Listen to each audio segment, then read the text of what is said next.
আকাশ ভাই বিশ্বাস করেন, মেয়েটা মৃত্যুর ফেরেস্তার অভিরূপ। রেনকোট থেকে হাত বের করতেই তার হাত ধারালো একটা ছুরিতে পরিবর্তন হয়ে গেছে। তারপর সে সেই ছুরিটা দিয়ে কুপিয়ে খুন করে ফেলেছে সেই লোকটাকে। তার পরবর্তীতেই সে আমার পেছনে পড়েছে। আপনি প্লিজ আমাকে বাঁচান। আরে রাজ, কি হয়েছে তোর? আর তুই সব কি বলছিস উল্টাপাল্টা? তোর মাথা ঠিক আছে তো? ভাই বিশ্বাস করেন, আমি একটা কথাও মিথ্যা বলছি না। আপনি আমাকে যে লোককে উঠিয়ে আনার আদেশ করেছেন, আমি তার লোকেশন বের করে গন্তব্যে পৌঁছেছি তাকে তুলে আনার জন্য। কিন্তু আমি সেখানে গিয়ে দেখি আমার আগেই কালো একটা রেনকোট পরিধান করা মেয়ে সেই লোককে পাকড়াও করেছে। আর মেয়েটার সারা শরীরে কেমন যেন ইলেকট্রিক্যাল শর্ট সার্কিটের আলোক রশ্মির ন্যায় আলো জ্বলছিল। আমি সেই মেয়েটাকে দেখে আড়াল হয়ে যাই আসল কাহিনী জানার জন্য। কিন্তু হুট করেই মেয়েটা রেনকোট থেকে হাত বের করে। বিশ্বাস করেন আকাশ ভাই, মেয়েটা রেনকোট থেকে হাত বের করতেই তার হাতে আধ্যাত্মিকভাবে দৈত্যাকার একটা অস্ত্রে পরিণত হয়ে গেছে, যেই অস্ত্রটা কিনা একটা মানুষের শরীরের গঠনের চাইতেও দ্বিগুণ। তারপর সেটা দিয়ে সে সেই লোকটাকে টুকরো টুকরো করে ফেলে। আমি পাশ থেকে এই ভয়ানক দৃশ্য থেকে ঘাবড়ে যাই, যার ফলে আমি যেই টিনের ফেরির পেছনে লুকিয়েছিলাম সেটাতে হাত লেগে শব্দ হয়ে ওঠে। যেই শব্দের আওয়াজ মেয়েটার কানে পৌঁছাতেই মেয়েটা সেই লোকটাকে রেখে আমার পিছু নেয়, আর আমি দৌড়ে সেই জায়গাটা ত্যাগ করি। তবে আমি শিওর মেয়েটা আমার পিছু নিতে নিতে এখান পর্যন্ত চলে এসেছে। ভাই প্লিজ আপনি আমাকে সেই হায়না থেকে বাঁচান। এই রাজ, সত্যি করে বলতো যে তুই কোনো নেশা টেশা করেছিস নাকি? কারণ এই যুগে এমন আধ্যাত্মিক কোনো কিছু ঘটে নাকি? ভাই বিশ্বাস করেন, আমি আমার মাতৃত্বের কসম করে বলতেছি, আমি একটা কথাও মিথ্যা বলছি না। আমি যা বলেছি সব কিছুই আমার চোখের সামনে হয়েছে, সব কিছুই আমি নিজের চোখে দেখেছি। আচ্ছা ঠিক আছে, যা বিশ্বাস করলাম তোর কথা। কিন্তু শোন, এখানে এসে সেই মেয়ে আমার সামনে তোর কোনো ক্ষতি করবে এমন বুকের বাটা এখন সেই মেয়ের হয় নাই। কারণ আমি কে তুই ভালো করেই জানিস। সো তুই নিশ্চিন্তে ভেতরে যা। সেখানে আরও বহু ছেলেপুলে আছে, আর আমি বাইরে দাঁড়িয়ে দাঁড়িয়ে দেখছি কে আসে তোর পিছু নিয়ে এখান পর্যন্ত। ঠিক আছে ভাই। তারপর রাজ ভিতরে চলে গেল, আর আমি আমার বাংলার বাইরে পায়চারি করতে লাগলাম। এভাবে বেশ অনেকটা সময় কেটে গেল, কিন্তু কেউই আসলো না। না, রাজ হয়তো কোনো কিছু দেখে ভয়টই পেয়েছে, তাই আমার কাছে এসে উল্টাপাল্টা কথা বলছে।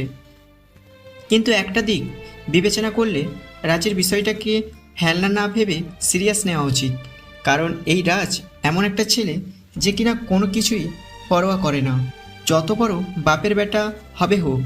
আমি জাস্ট একবার মুখ দিয়ে যদি বলি অমুক ব্যক্তি মৃত্যুর ঘাট পর্যন্ত পৌঁছে দেয়, তাহলে সে একবারের জন্যও ভাববে না সেই লোক কে বা কী তার পরিচয়। সোজা গিয়ে সেই মানুষটাকে জমের দুয়ারে পৌঁছে দিয়ে আসবে। আর সেই ছেলে কিনা বিনা কারণে এভাবে ভয় পাবে? না, এটা আমার পুরোপুরি বিশ্বাস হচ্ছে না। হয়তো সত্যি তার সাথে কিছু একটা ঘটেছে, তাই এই বিষয়টাকে পুরোপুরি ফেলনা না ভাবা যাবে না। কিন্তু এখন তো কেউ আসেনি তাকে ফলো করতে করতে, তাই বাংলোর ভিতরে চলে যাই। চিন্তা ভাবনার মতন বাংলোর ভিতরে চলে আসলাম। বাংলোর ভিতরে এসে সবাইকে বললাম, এই আজ রাতে সবাই একটু সচেতন থাকিস, কারণ রাজের সাথে কিছু অদ্ভুত বিষয় ঘটছে। আমার কথার প্রতি উত্তরে আমার আরেকজন কাছের ছোট ভাই মাহবুব বলে উঠল, ভাই আপনি একদম টেনশন করবেন না, কারণ আজ রাতে এমনিতেই কেউ বাসায় যাবে না। তার উপর গার্ডরা পুরো বাংলো করা নজরদারিতে রেখেছে। সো আপনি গিয়ে ঘুমিয়ে পড়ুন, আগামীকাল আবার আপনার ক্লাস আছে। ঠিক আছে। তারপর নিজের রুমে চলে এলাম।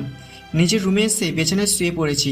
তারপর ঘুমানোর প্রয়াস করলাম, কিন্তু কেন যেন ঘুম আসছে না। অনেকক্ষণ যাবৎ চোখ বন্ধ করে রেখেছি, তাই বিছানা ছেড়ে উঠে ছাদে চলে এলাম। আর আসার আগে একজন শেফকে কফি বানিয়ে ছাদে নিয়ে আসার কথা বলেছি। চুপচাপ ছাদে এসে দাঁড়িয়ে আছি। রাতে বাজে 12টা। ছাদ থেকেই বাংলার চতুর্পাশে রাস্তায় নজর রাখছি, কিন্তু রাস্তায় কেউ নাই, সব কিছু পুরোপুরি নীরব হয়ে আছে। আর আমিও একাকিত্বকে সঙ্গী করে নিয়ে চুপচাপ দাঁড়িয়ে আছি। আরে ধুর, চুপচাপ দাঁড়িয়ে থেকে কি হবে? আপনাদেরকে নিজের পরিচয় দিলেই তো একাকিত্ব দূর হয়ে যায়। তো আসুন পরিচয়টা দিয়ে দিই আপনাদেরকে। আমি আকাশ মাহমুদ, আছিস বরাবরের মতো আপনাদের সাথে। পরিবার বলতে মা বাবা বোন সবাই আছে, তবে তারা সবাই গ্রামে থাকে আর আমি একাই শহরে বিশাল একটা বাংলো নিয়ে থাকি, যার মধ্যে সব সময় গুটি কয়েক ছেলে পড়ে থাকে যারা কিনা আমার খুব কাছের ছোট ভাই। আর ঘরের চতুর্পাশে গার্ড দ্বারা ভরপুর, যারা কিনা সব সময় আমার সুরক্ষতা নিশ্চিত করে। আর আমার পেশা বলতে গেলে আপাতত অনার্স ফাইনাল ইয়ারের স্টুডেন্ট, আর পাশাপাশি শহরটাকে পুরো হাতের মুঠোয় করে রেখেছি। বাকি সমস্ত কিছু গল্পের সাথে থাকলেই জানতে পারবেন। সো চলেন গল্পে ফিরে যাই। আপনাদেরকে নিজের পরিচয় দেওয়া শেষ করতেই সে এসে বলল, স্যার আপনার কফি। ধন্যবাদ এত রাতে কফি করে খাওয়ানোর জন্য, আর দুঃখিতও তোমার কাছে, কারণ এখন তোমার ঘুমের সময়। আমি কফির কথা বলে বেহুদা তোমার অনেকটা সময় নষ্ট করেছি। আরে স্যার কি বলেন, আপনার জন্য করতে পারলে নিজেরও খুশি লাগে, সেটা মধ্যরাত হোক বা দিন। কারণ আমি যে মানুষের কিনা কোনো অস্তিত্ব ছিল না, সেই ছেলে আপনার ঘরে এসে ঠাঁই পেয়েছি। তার উপরে খাওয়া দাওয়া থেকে শুরু করে সব কিছুই সুন্দরভাবে হচ্ছে। তো কি চাই আর আমার? আপনার জন্য আমার পরিবার সুখে শান্তিতে চলতে পারছে। আর সে আমি কিনা আপনাকে রাতের বেলায় কফি খাওয়াতে পারবো না? স্যার প্লিজ এভাবে বলবেন না, আপনার জন্য প্রাণ চলে গেলেও কম হবে। আরে হয়েছে, থামো, আর তারিফ করতে হবে না আমার। যাও এবার গিয়ে ঘুমিয়ে পড়ো। ঠিক আছে স্যার। সেফ চলে গেল, আর আমি কফির মগ হাতে নিয়ে আগের ন্যায় দাঁড়িয়ে দাঁড়িয়ে রাস্তার দিকে দৃষ্টিকোণে রইলাম আর কফি খেতে আরম্ভ করলাম। কিন্তু হুট করে রাস্তার মধ্যে বিদ্যুতের ন্যায় কোনো একটা মানুষের আবছায়াকে তড়িৎ গতিতে দৌড়ে চলে যেতে দেখলাম। আমি হতবাক হয়ে রাস্তার দিকে তাকিয়ে আছি। সেই আবছায়াটা একবার নয়, বেশ কয়েকবার দৌড়ে একই রাস্তা দিয়ে ছোটাছুটি করছে। আমি পুরোপুরি শক হয়ে গেছি। আমি শক হয়ে চোখে পাকিয়ে রাস্তার দিকে তাকিয়ে আছি। এদিকে কফি ঠান্ডা হয়ে গেছে। হুট করে এমন সময় কেউ একজন পেছন থেকে এসে আমার নাড়া দিয়ে বলল, ভাই আপনি কোন খেয়ালে বিভোর হয়ে আছেন? আমি বেশ কয়েকবার আপনাকে ডেকেছি, কিন্তু আপনি আমার কথায় কোনো জবাবই দিচ্ছেন না। তার উপর আপনার হাতে কফি ঠান্ডা হয়ে গেছে, তাই আপনাকে স্পর্শ করছি। ভাই কি হয়েছে? আপনি এক দৃষ্টিতে রাস্তার দিকে তাকিয়ে কি দেখছিলেন? মাহবুব, কিছু একটা তো অবশ্যই দেখেছিলাম রাস্তা তাকিয়ে, তবে সেটা এখন তোকে এক্সপ্লেন করা যাবে না, কারণ আমি যা দেখেছি সেটা কি আমার চোখের ভ্রম নাকি সত্যি ছিল তা আমি শিওর করতে বলতে পারছি না। তবে এতটুকু আমি শিওর করে বলতে পারি যে খারাপ কিছু একটা হয়তো ঘটতে চলেছে। তাই তোরা সবাই সতর্ক থাক, আর শহরে বা বাইরে যত ছেলেপুলে আছে আমাদের সবাইকে সাবধানে থাকতে বল। ঠিক আছে ভাই, আমি বলে দিচ্ছি, কিন্তু আমার মতে আপনার এখন ঘুমিয়ে যাওয়া উচিত, কারণ রাত জাগলে আপনার মাথায় ফেন দিবে, যার জন্য সারাটা দিন আপনার ফাঁসে যাবে। সো আপনি রুমে চলে যান, আর কফির মগটা আমায় দিন। আমি কফিগুলো গরম করে আপনার রুমে পাঠিয়ে দিচ্ছি, আপনি সেটা খেয়ে ঘুমিয়ে যান। না, আর গরম করে পাঠাতে হবে না, কারণ এটা খেলে হয়তো ঘুম আসবে না, তাই আমি ঘুমোতে চলে যাচ্ছি। তুই কফির মগটা নিয়ে কিচেনে রেখে দে। ঠিক আছে ভাই।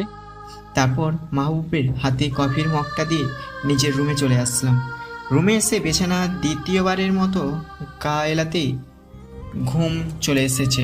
পরের দিন সকালবেলা উঠে কলেজে চলে আসলাম। কয়েকজন গার্ড সাথে ছিল, আর তাদেরকে সহ ড্রাইভ করে চলে এসে থামিয়ে দিয়েছে আমাকে। আমার সাথে গার্ডরাও গাড়ি থেকে নেমেছে, তবে তারা আমার সাথে কলেজের ভিতরে প্রবেশ করেনি, কারণ বেশি অহংকার আর প্রাট দেখানো ভালো না। তাই তাদেরকে আমি বাইরে রেখেই কলেজের ভিতরে প্রবেশ করি। তবে আমি প্রাট না দেখালেও কলেজের সবাই আমাদের এক নামে চেনে যে আমি আকাশ মাহমুদ। আর এই চেনার কারণ হচ্ছে কলেজের একবার এটাকে বেরফেমভাবে মেরেছিলাম, তারপর থেকেই পুরো কলেজ আমায় চিনে গেছে। তবে আমি সত্যিকার থেকে বা কি আমার পরিচয় তা কেউই জানে না। সবাই ভাবে হয়তো কোনো বড় লোকের ছেলে, তাই আমার এত পাওয়ার, আর তাই হয়তো আমার এত লাক্সারিয়া জীবনযাপন।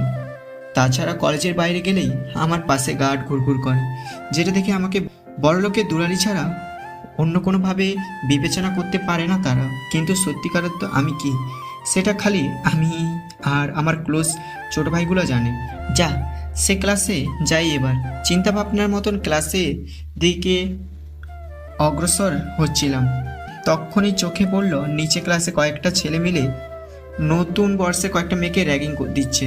আমি সামনে অগ্রসর হওয়ার থামিয়ে দিয়ে তাদের দিকে দৃষ্টিপাত করতেই সব কয়েকটা ছেলে র্যাগিং করা বাদ দিয়ে রেখে দৌড়ে পালিয়ে গেল, কারণ তারা জানে তাদের অবস্থা এখন খারাপ হয়ে যাবে। তাই সব কয়টা দৌড়ে পালিয়েছে। ছেলেগুলো চলে যেতেই আমি মেয়েগুলোকে হাতে ইশারায় তাদের ক্লাসরুম দেখিয়ে দিয়ে বললাম নিচের ক্লাসে যেতে।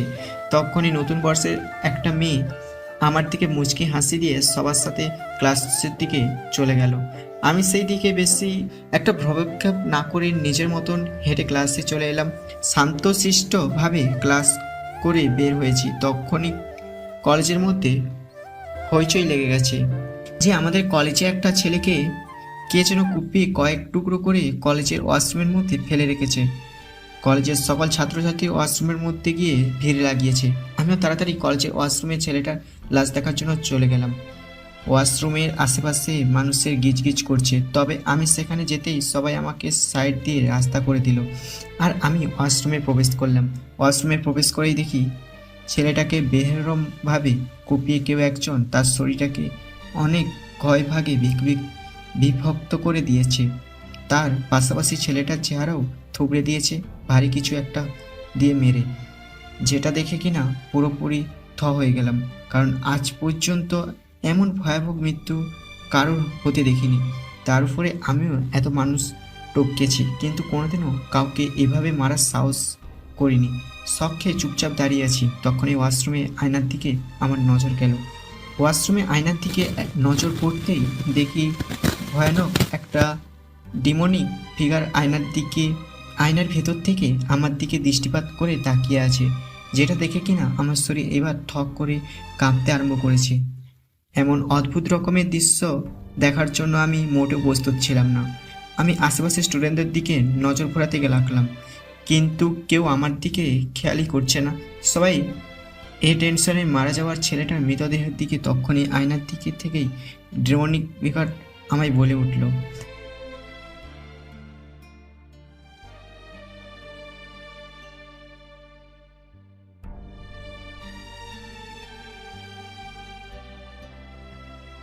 আয়নার ভেতরে থাকা ডেমনিক ফিগারটার কথা শুনে সমস্ত ভয় রাগে পরিণত হয়ে গেল, কারণ আমি ঘাটটার একটা লোক।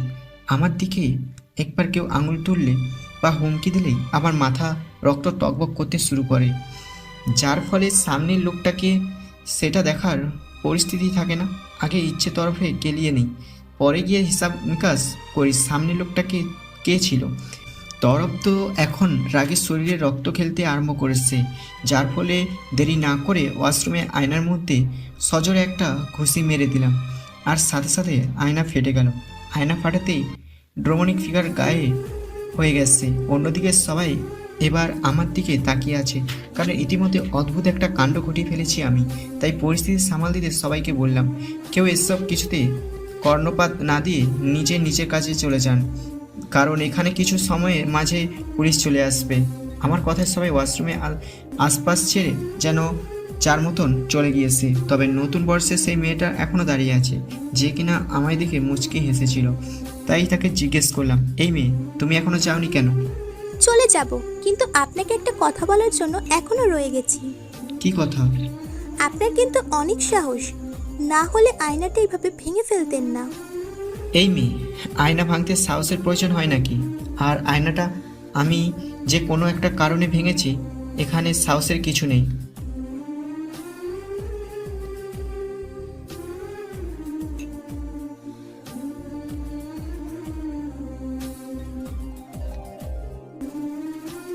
মেয়েটার কথা শুনে প্রচণ্ড লেভেলের বিরক্তি লাগছে, তাই তাকেই বললাম, এই যে তুমি, এখান থেকে যাও তো, আমার মাথা না খেয়ে।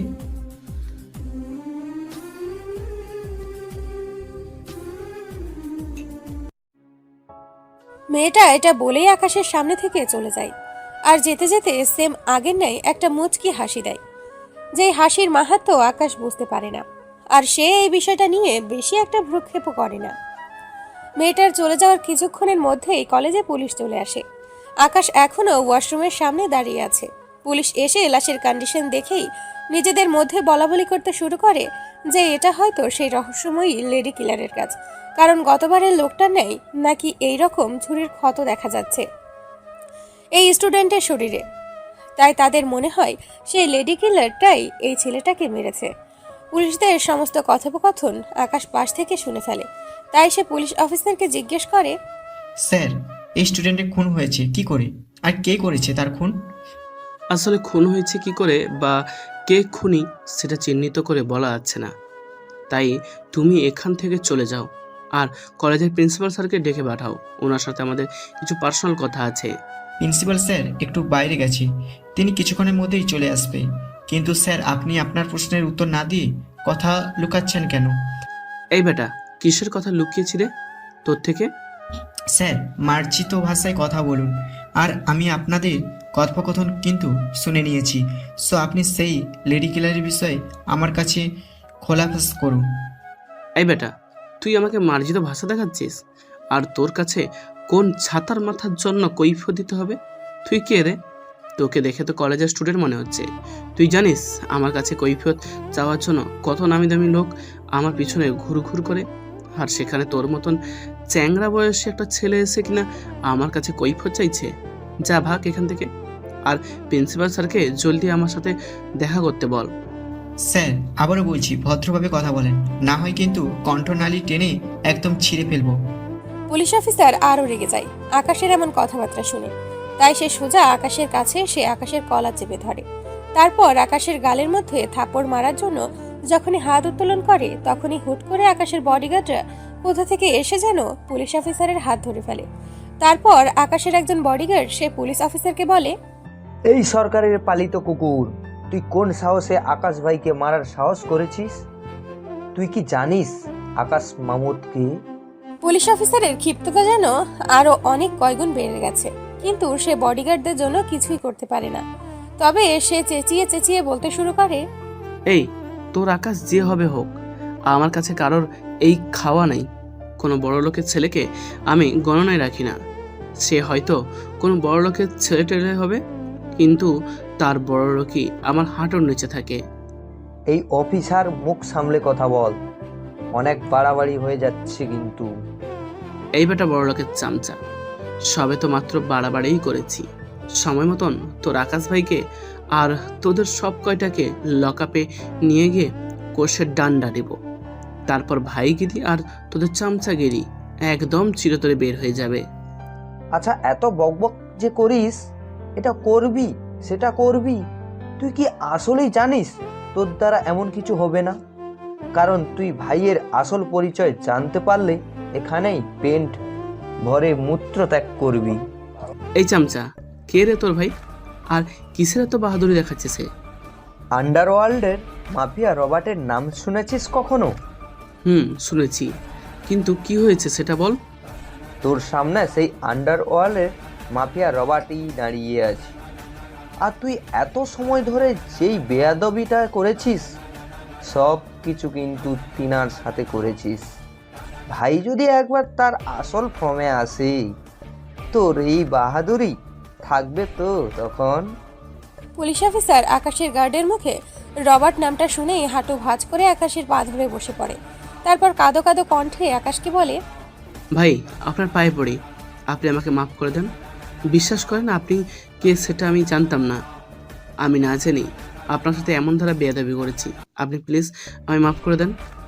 আকাশ পুলিশ অফিসারের কথায় কোনো উত্তর না দিয়ে সোজা পা ঘুরিয়ে নিয়ে পুলিশ অফিসারের শরীরে সজোরে একটা লাথি মেরে দেয়, যার ফলে পুলিশ অফিসার পেছনের দিকে উল্টে পড়ে যায়। তখনই আকাশ কিছুটা গরম হয়ে গার্ডকে বলে, এই মুজাহিদ, আমি চললাম, তুই এই পুলিশ অফিসারের থেকে লেডি কিলারের বিষয়ে তথ্য সংগ্রহ করে নে। পরের সময় করে ব্যাটাকে ধরে বেয়াদবি করার শখ মিটিয়ে দেব। তারপর আকাশ সেখান থেকে চলে গিয়ে বাসার উদ্দেশ্যে একাই রওনা হয়। আকাশ চলে যেতেই পুলিশ অফিসার কান্না করতে আরম্ভ করে, কারণ সে জানে তার মৃত্যু নিশ্চিত। রবার্টের সাথে বড় গলায় কথা বলে কেউ আজ পর্যন্ত টিকে থাকতে পারেনি, সেখানে সে তো রবার্টের কলার ধরে তাকে মারতে চেয়েছে। পুলিশ অফিসারের কান্নার মাত্রা যেন ক্রমশ বেড়েই চলেছে। তখনই মুজাহিদ তাকে বলে, বাছাধন, এই জন্যই বলে বুঝে শুনে মানুষের সাথে পাঙ্গা নিতে হয়। সরকারি পোশাক পরিধান করে হাতে 6 বুলেট ওয়ালা একটা পিস্তল নিলেই বাদশা হওয়া যায় না। সো এবার ফটাফট সেই রেডি কিলারের তথ্য দেই। ভাই প্লিজ, আমার ভুল হয়ে গেছে, আপনার দুটো পায়ে পড়ি, আপনি আমাকে বাঁচান। আমার বাচ্চার কসম করে বলতেছি, আমি এরকম ব্যাপার কোনোদিন আর কারোর সাথে করব না। আচ্ছা যা, তোকে ভাই কিছু করবে না, তোর জিম্মাদারি আমি নিচ্ছি। সো এবার তাড়াতাড়ি সেই লেডি কিলারের বিষয়ে কনফার্ম কর। ভাই, সেই লেডি কিলারের বিষয়ে আমরাও তেমন ভালো করে জানি না, তবে গতকাল যেখানে খুন হয়েছে আমরা সেখানে ছানবিন করেছিলাম, কিন্তু আমাদের হাতে কিছুই মেলেনি। তবে যখনই আমরা এই এলাকার মোড়ের একটা সিসিটিভি ফুটেজ চেক করি, তখনই সেই লেডি কিলারটাকে দেখতে পাই। সেই লেডি কিলারের অলৌকিক কোনো ক্ষমতা আছে। সে রেনকোট থেকে হাত বের করতেই তার হাত অদ্ভুতভাবে দৈত্যাকার একটা ছুরিতে পরিণত হয়ে যায়, যেটা দিয়ে কিনা সে সেই লোকটাকে মুহূর্তের মধ্যেই মেরে ফেলে। তারপর মেয়েটা সেই লোকটাকে ছেড়ে অন্য একজনের পিছু নেয়। পরবর্তীতে সেই মেয়েটাকে আর কোথাও দেখা যায়নি। কে না, এত বড় এলাকা, কেউ কি তাতে যেতে দেখেনি? না, কেউই নাকি তাকে দেখেইনি। সবার কথা অনুযায়ী সে অদৃশ্য হয়ে গেছে। আচ্ছা, সেই মেয়ের ভিডিও ফুটেজটা চাই আমার। ঠিক আছে ভাই, আমি থানা থেকে ফুটেজটা এনে কিছু সময়ের মধ্যে আপনার হাতে দিচ্ছি। কিন্তু ভাই, রবার্ট স্যার আমাকে মারবে না তো? না আকাশ ভাই, তোর কিছু করবে না, তোর জিম্মেদারি আমি নিয়েছি, বললাম তো। তবে হ্যাঁ, একটা কথা, তুই আর তোর লোকজন কখনো কিন্তু আকাশ ভাইয়ের বিষয়ে মুখ খুলতে পারবি না। এক কথায় বলতে গেলে তোরা জেনেও কোনো কিছু জানিস না। না ভাই, আমরা কোনো দিনও মুখ খুলব না। ওনার আসল পরিচয়টা আমাদের মনের ভিতর থাকবে। এবার সিসিটিভি ফুটেজটা আনার ব্যবস্থা কর, আর এই স্টুডেন্টের লাশটা ল্যাবে পাঠাবি না, কি করবি কর। তারপর অফিসার একজনকে জলদি সেই ফুটেজটা আনতে থানায় পাঠায়। কিছুক্ষণের মধ্যেই থানার লোক ফুটেজটা নিয়ে এসে আকাশের গার্ডের হাতে দেয়। তারপর গার্ড সিসিটিভি ফুটেজটা নিয়ে এসে আকাশের হাতে দেয়। আকাশ ফুটেজটা না দেখে পরে দেখবে বলে সেটাকে সাবধানে রেখে দেয়। তারপর খেয়ে দিয়ে ঘুমিয়ে পড়ে। এক ঘুমে মাগরিবের আজান হয়ে গেছে। আকাশ ঘুম থেকে উঠতেই রাজ এসে তাকে খবর দেয়, ভাই, কলেজে নাকি কোনো এক পুলিশ অফিসার আপনার সাথে ঝামেলা করেছে। সেই পুলিশ অফিসারকে সেই লেডি কিলার টপকে দিয়েছে, আর সাথে পুলিশ অফিসারের মৃতদেহের ওপরে একটা চিরকুট রেখে গেছে, যার মধ্যে লেখা আছে কারোর বাপের ক্ষমা নেই, তাকে খুঁজে বের করে পাকড়াও করবে। আর বিশেষ করে আপনার কথাও বলেছে যে আপনারও নাকি, মানে রবার্টেরও নাকি এত বড় বুকের পাটা নেই যে সে তাকে খুঁজে বের করবে। ভাই, সেই মেয়ে প্রকাশ্যে আপনাকে চ্যালেঞ্জ ছুঁড়ে মেরেছে। রাজের মুখে এমন কথা শুনে আকাশের ভেতরে দাউ দাউ করে আগুন জ্বলতে শুরু করে। কারণ এই জীবনের প্রথম কেউ আকাশকে এভাবে ওপেন চ্যালেঞ্জ করেছে। আকাশ ভয়ানক এক দৃষ্টিভঙ্গি নিয়ে রাজকে বলে, ওকে, চ্যালেঞ্জ অ্যাকসেপ্ট। আকাশের কথা এবং তার চেহারার ভয়ানক আকৃতি দেখে রাজের বুঝতে বাকি নেই যে বাঘসিংহের তুমুল এক লড়াই শুরু হতে চলেছে। তবে তার বিশ্বাস আকাশই এই লড়াইয়ে বিজয়ী হবে। কারণ আকাশ যে মাঝে মধ্যে তার মানুষের রূপ পাল্টে ভয়ানক ভ্যাম্পায়ারের রূপ ধারণ করে, সেটা কেউ জানুক আর না জানুক, রাজ কিন্তু সেটা ভালো করেই জানে। আকাশের হিংস্রতা একবার জেগে উঠলে সে একাধিক মানুষের প্রাণ নিতেও একবার ভাবে না। তাই রাজ মুচকি একটা হাসি দিয়ে আকাশের কক্ষ থেকে বেরিয়ে আসে। অন্যদিকে আকাশ ও রাজের হাসি দেখে মুচকি একটা হাসি দেয়, যেই হাসির রহস্য কিনা আকাশের ভেতরেই লুকিয়ে আছে। তবে সেটা সঠিক করে বলা যাচ্ছে না, হয়তো আকাশও ভেতরে ভেতরে কিছু একটা প্ল্যান করছে। সেকেন্ড কয়েক যেতেই হাসি থামিয়ে দিয়ে সিসিটিভি ফুটেজটা হাতে তুলে নেয় দেখার জন্য। পুলিশ অফিসার মেমোরি কার্ডে করে সিসিটিভি ফুটেজটা মুজাহিদের কাছে পৌঁছেছে, আর মুজাহিদ সেটা আকাশের হাতে তুলে দেয়। আকাশ মেমোরি কার্ডটা ফোনের মধ্যে লাগিয়ে প্লে করবে, কিন্তু তার আগ মুহূর্তে এসে বলে ওঠে, লেডি কিলার, দেখি তুই আসলে কে, আর তুই কোন জলের মাছ। তুই যেহেতু আমার শরীরের জামা ধরে টান দিয়ে ফেলেছিস, তাহলে অবশ্যই মাঠ ঘাট বেঁধেই নেমেছি খেলা করার জন্য। তাই আমি একটু প্রিপারেশন নিয়ে নেই তোর মুখোমুখি হওয়ার জন্য। অবশ্য আশা করি তোর সাথে পাঞ্জা লড়তে প্রিপারেশনের দরকার পড়বে না। তবে তারপরেও আমি ওভার কনফিডেন্স হয়ে হাত পা গুটিয়ে বসে থাকবো না, কারণ বিপরীত পক্ষের লোককে সবসময় আমি সিরিয়াস নিই, যার কারণে আমার মধ্যেও সিরিয়াস ভাবটা থাকে, আর সেই সিরিয়াস ভাবটাই আমাকে বিজয়ের লক্ষ্যে পৌঁছায়। তারপর সিসিটিভি ফুটেজ দেখতে শুরু করলাম। সিসিটিভি ফুটেজটা প্রথম থেকে নিয়ে শুরু করে শেষ পর্যন্ত শান্ত মন মেজাজ নিয়ে দেখছি, কিন্তু ভিডিওটা শেষ হতেই আমার গায়ের লোম কাঁটা দিয়ে উঠেছে, কারণ ভিডিওতে যা দেখলাম তারপর কিছু বলার মতো অবস্থায় নেই আমি। মাথা ঘুরতে আরম্ভ করেছে। মেয়েটা এমন অদ্ভুত কর্মকাণ্ডে কি করে সম্ভব? এটা একটা মেয়ে কি করে এমন অদ্ভুত কাণ্ড করতে পারে? কোনো সাধারণ মানুষের পক্ষে এমন কর্মকাণ্ড করা কখনোই পসিবল না। না, এই মেয়ের মধ্যে হয়তো কোনো অলৌকিক শক্তি আছে। আমি শিওর এই মেয়ে কোনো সাধারণ মানুষ না। মেয়েটাকে নিয়ে গভীর এক চিন্তাভাবনায় পড়ে গেলাম। বেশ কিছুক্ষণ মেয়েটাকে নিয়ে চিন্তাভাবনা করেছি, কিন্তু কোনো কিছুতেই কাজ হলো না।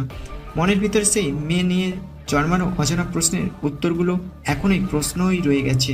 মেয়েটাকে নিয়ে চিন্তা করতে করতে মাথায় জ্যাম খেয়ে গেছে। না, এখন আর ভাবা যাবে না মেয়েটাকে নিয়ে। না, হয়তো শরীর অসুস্থ হয়ে পড়বে, তবে ছেলেপুলেকে তার তালাশ করতে বলে দিই। চিন্তা ভাবনার মতো রুম থেকে বেরিয়ে এসে রাজ এবং বাকি সবাইকে বললাম, এই তোরা সবাই লেডি কিলারের তালাশ করতে বের হ। তখনই আমার দলের রিফাত নামক একজন ছেলে বলে উঠল, ভাই কিভাবে তালাশ করবে এই মেয়ের ব্যাপারে কিছুই আমরা জানি না। না আছে মেয়ের কোনো ছবি বা আইডেন্টিটি, আর না আছে মেয়ের কোনো সঠিক লোকেশন। তার উপরে রাজভাই যেভাবে বর্ণনা দিল সেই মেয়ের, তাতে করে কি করব বুঝে উঠতে পারছি না। মেয়ের কোনো ছবি নেই, কারণ সে কালো রেইনকোট পরিধান করে থাকে, তার উপরে মুখও ঢাকা থাকে। কিন্তু তাই বলে তো হাত গুটিয়ে বসে থাকলে চলবে না। মেয়ে আমাকে ওপেন চ্যালেঞ্জ দিয়েছে, তো তোরা যদি তাকে খুঁজে বের না করিস তাহলে আমার হার হবে। না ভাই, আপনাকে হারতে দিব না আমরা। আমাদের যাই হয়ে যাক না কেন, আমরা সেই মেয়েকে খুঁজে বের করবই। কাজে লেগে পড় সবাই। আর রাজ, মুজাহিদ কোথায়? তাকে তো দেখতে পাচ্ছি না কেন? ভাই মুজাহিদের মন খারাপ। ও মা, কি হয়েছে ওর? ভাই সে নাকি পুলিশ অফিসারকে কথা দিয়েছিল তার কিছু হবে না, আপনার বিষয়টা সে দেখবে, এবং তার পুরোপুরি জিম্মেদারি সে নিয়েছিল। কিন্তু পুলিশ অফিসার আমাদেরকে লেডি কিলারের তথ্য দেয় লেডি কিলার তাকে মেরে ফেলেছে। তার জন্য সে নিজেকে দোষারোপ করেছে আর সাথে মন খারাপ করে বসে আছে। আরে এখানে মন খারাপ করার কি আছে? আমি তো তার কোনো ক্ষতি করিনি। মুজাহিদ হয়তো আমার উপরে ভিত্তি করে কথা দিয়েছিল তাকে, কিন্তু পুলিশ অফিসারের খুন তো অন্য কেউ করেছে, আর তার জন্য সে নিজেকে দোষ করে মন খারাপ করলে হবে নাকি? যা, তাকে আমার সাথে এসে দেখা করতে বল। আচ্ছা ভাই। আমি আবার নিজের রুমে চলে আসলাম। রুমে আসার কিছুক্ষণের মধ্যে মুজাহিদ আমার রুমে এসেছে। কিরে মুজাহিদ, তুই নাকি মন খারাপ করে বসে আছিস? ভাই কি করব বলেন, পুলিশ অফিসারের জিম্মেদারি নিয়েছিলাম, কিন্তু বেচারা মারা গেল। ঠিক আছে, জিম্মাদারি নিয়ে এসেছিস, কিন্তু আমি তো তার কোনো ক্ষতি করিনি। তার ক্ষতি করেছে তো অন্য কেউ। তাহলে তোর কষ্ট পাওয়ার কারণ কি? ভাই সেটা ঠিক আছে, আপনার দিক থেকে কিছু হয়নি, কিন্তু এটা আমি শিওর যে সে আমার কারণেই মরেছে। সে আমাকে সিসিটিভি ফুটেজ দেওয়ায় হয়তো সেই লেডি কিলার তাকে মেরে ফেলেছে। তার মৃত্যুটা কিন্তু এই দিক থেকে আমার সাথে জড়িত। দেখ মুজাহিদ, যা হওয়ার হয়ে গেছে। এখন এসব নিয়ে আফসোস করলেও সেটা ঠিক হবে না। তবে তুই চাইলে আফসোসের মাত্রা কমাতে পারিস সেই লেডি কিলারকে খুঁজে বের করে। বাকিদের মতন তুইও তার খোঁজ লাগা। লেডি কিলারের খালি একবার জাস্ট আমার কাছে এনে দে, না হয় তার ঠিকানা অন্তত খুঁজে বের কর। তারপর সেই মেয়ের ব্যবস্থা আমি করছি। ঠিক আছে ভাই, আমি খোঁজ লাগাচ্ছি। আর শোন, মন খারাপ করিস না। আচ্ছা ভাই। তারপর মুজাহিদ চলে গেল। মুজাহিদ রুম থেকে বের হতেই রাজ তাড়াহুড়ো করে আমার রুমে ঢুকলো। রাজের এমন তাড়াহুড়ো দেখে তাকে জিজ্ঞেস করলাম, কিরে কি হয়েছে, তুই এমন তাড়াহুড়ো করছিস কেন? ভাই, মিনিস্টার সাহেব আপনার জিমেল একটা ভয়েস মেল পাঠিয়েছে। তার ঘনিষ্ঠ লোকেদেরকে নাকি কেউ একজন গায়েব করে ফেলেছে। মিনিস্টার সাহেবের মেল দেখে আমি তিনাকে জিজ্ঞাসা করি কে এমন করেছে, তার ব্যাপারে কিছু জেনে থাকলে আমাকে ইনফর্ম করতে। তখন তিনি বলে তিনারা নাকি একটা সমাবেশে গিয়েছিল, সেখান থেকে তিনার শুভাকাঙ্ক্ষীরা বাড়ি ফিরে যাওয়ার সময় মাঝপথে বিদ্যুতের গতিতে কেউ একজন দৌড়ে এসে তাদের সবাইকে একত্রে নিয়ে ধোঁয়ার মতো বাতাসের সাথে মিশে গেছে। তারপর যেই রাস্তা থেকে ওনার শুভাকাঙ্ক্ষীদের গায়েব করা হয়েছে সেই রাস্তার ধারের একটা সিসিটিভি ফুটেজ তিনি আমাদেরকে পাঠিয়েছে। কী রে, কী বলিস এসব? ভাই, আপনি নিজের চোখেই দেখেন, এই যে আমি আপনাদের কম্পিউটার থেকে মিনিস্টার সাহেবের মেলের ছবি তুলে নিয়ে এসেছি, তার সাথে সাথে ওনার পাঠানো সিসিটিভি ফুটেজটাও নিয়ে এসেছি। দেখি সিসিটিভি ফুটেজটা প্লে কর। রাজ আমার কথা মতন মোবাইল দিয়ে মিনিস্টার সাহেবের পাঠানো ভিডিওটা প্লে করলো। সেটা প্লে করতেই দেখি মিনিস্টার সাহেব কয়েকজন লোক গাড়ি করে বাড়ি ফিরছিল, কিন্তু মাঝপথেই তাদের গাড়ি থামিয়ে কেউ একজন তাদের সবাইকে একসাথে নিয়ে উধাও হয়ে গেছে। আর যে তাদেরকে উঠিয়েছে সেও সেই লেডি কিলারের মতোই কালো রেনকোট পরিধান করে আছে। তবে সে ছেলে, আর তার রেনকোটটা কালো হলেও তার শরীরে এক জাতীয় বৈদ্যুতিক আলো দেখা যাচ্ছে, যেটা কিনা তার সারা শরীরে জল করছে। তাকে সেকেন্ডের মধ্যেও গতিতেও দৌড়ে আসতে দেখলাম গাড়ির সামনে। তারপর গাড়ি থামিয়ে দিয়ে সবাইকে একত্রে উঠিয়ে নিয়ে বাতাসে আগে গায়েব হয়ে গেছে। মনে হচ্ছে যেন পৃথিবীর সবচাইতে তীব্রগতি বিমান আর যাত্রা শুরু করেছে। এসব দেখে আমার মাথায় সেন্স পুরোপুরি নড়ে গেছে। কারণ কি করে সম্ভব এটা? একটা মানুষ কি করে বুলেট গতিতে দৌড়ে গায়েব হয়ে যেতে পারে, যার কদম মাটিতে পড়ার আগেই সে গায়েব হয়ে গেছে? আমি এসব দেখে চমকে আছি। তখনই পাশ থেকে রাজ বলে উঠল, ভাই, এবার বিশ্বাস হয়েছে আপনার? আপনি তো সব কিছু নিজের চোখে দেখেছেন। গতকাল আর আজ মিলে 2টা সিন ক্রিয়েট হয়েছে। ভাই, বিশ্বাস করেন, এসব দেখে আমার নিজের উপর থেকে আস্থা উঠে গেছে। আমার মনে হচ্ছে যেন পৃথিবীতে মানুষের সাথে ভিন গ্রহের এলিয়েনরাও বসবাস করতে শুরু করেছে। না হয়তো বান্দরের বাচ্চারা চোখের পলক পড়ার আগেই কী করে গায়েব হয়ে যায়। রাজ, কিছু একটা তো ঘটেছে আমাদের অগোচরে। তোরা সবাই সাবধানে থাক আর তাদের খোঁজ লাগা। পরের বাকিটা আমি দেখব। ঠিক আছে ভাই। এবার নিচে চলে যা, আমি একটু শুয়ে রেস্ট করব। আমার মাথা কেমন যেন ভার হয়ে আসছে। ওকে ভাই। রাজ নিচে চলে গেল আর আমি পেছনে শুয়ে শুয়ে এসব কিছু নিয়ে ভাবতে আরম্ভ করলাম। এসব নিয়ে ভাবতে ভাবতে আবার ঘুমিয়ে গেছি। এক ঘুমে চোখ খুলেছে সকালবেলা। মাথা এখন প্রচণ্ড হালকা লাগছে, তবে রাতের ব্যাপারগুলো এখন আমার ভেতর থেকে পুরোপুরি বের হয়নি। ঘুম থেকে উঠে নাস্তা পানি করে নিলাম, তারপর শান্ত মেজাজে গতকালের বিষয়টা নিয়ে ভাবতে ভাবতে কলেজে চলে গেলাম। প্রতিদিনের ন্যায় গার্ডরা আজও সাথে এসেছে। আমি আমার মতো গাড়ি থেকে নেমে কলেজের ভেতরে প্রবেশ করলাম। কলেজের ভেতরে প্রবেশ করতেই প্রথমে বর্ষে সেই মেয়েটা আমার সামনে এসে বলল, এই যে মিস্টার, আপনাকে এমন চিন্তিত দেখাচ্ছে কেন? কি নিয়ে তো চিন্তা করছেন যে আপনার চোখে মুখে তা ফুটে উঠেছে? এই মেয়ে, আমি কোনো কিছু নিয়ে চিন্তিত না। সো তুমি কি নিজের কাজ করো। আমি তো নিজের কাজই করছি। আর দেখুন, আপনি যে কিছু নিয়ে একটা চিন্তিত সেটা আপনি অস্বীকার করলেও আমার বুঝতে বাকি নেই। আচ্ছা, আমি চিন্তিত হই আর যাই হই না কেন, তা দিয়ে তোমার কাজটা কি? আমার অনেক কাজ। এই মেয়ে, অনেক কাজ মানে? এত কিছু তো বলা যাবে না, তবে এইটুকু বলতে পারি আপনার চিন্তিত ভাবটা আমি দূর করতে পারবো। কিভাবে দূর করবা শুনি? আপনাকে শক্ত করে জড়িয়ে ধরে কষে একটা চুমু দিব, যার ফলে আপনার মাথায় সারাদিন বিটিভির মতো ঝিরঝির করবে, you bloody cute my sweetheart. তখন দেখবেন আমি ছাড়া আর কোনো চিন্তাই আপনার মাথায় আসবে না। তখন বিটিভির মতো সারাদিন ঝিরঝির করবেন আর আমার কথা ভাববেন। নতুন বর্ষের মেয়েটা আকাশকে এই কথা বলেই ভো করে একটা দৌড় দিয়ে আকাশের সামনে থেকে পালিয়ে যায়। আর অন্যদিকে আকাশ মেয়েটার কথা শুনে হাবলার মতন সেখানেই দাঁড়িয়ে আছে। সে যেন পুরোপুরি বোবা হয়ে গেছে, আর মেয়েটা তাকে গাধা বানিয়ে দিয়ে দৌড়ে পালিয়েছে। You bloody cute my sweetheart. তখন দেখবেন আমি ছাড়া আর কোনো চিন্তাই আপনার মাথায় আসবে না। তখন বিটিভির মতো সারাদিন ঝিরঝির করবেন আর আমার কথা ভাববেন। নতুন বর্ষের মেয়েটা আকাশকে এই কথা বলেই ভো করে একটা দৌড় দিয়ে আকাশের সামনে থেকে পালিয়ে যায়। আর অন্যদিকে আকাশ মেয়েটার কথা শুনে হাবলার মতন সেখানেই দাঁড়িয়ে আছে।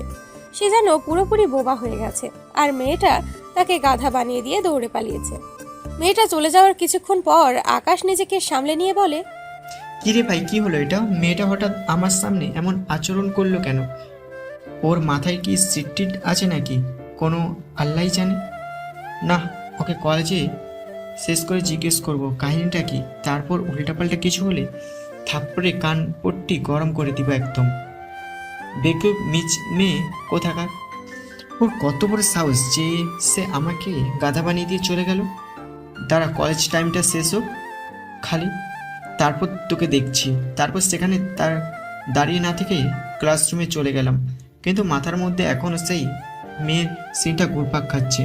এর মধ্যে স্যার এসে ক্লাস শুরু করেছে, কিন্তু স্যারের দিকে আমার কোনো খেয়ালই নেই। মাইন্ড পুরো ডিস্টার্ব হয়ে গেছে।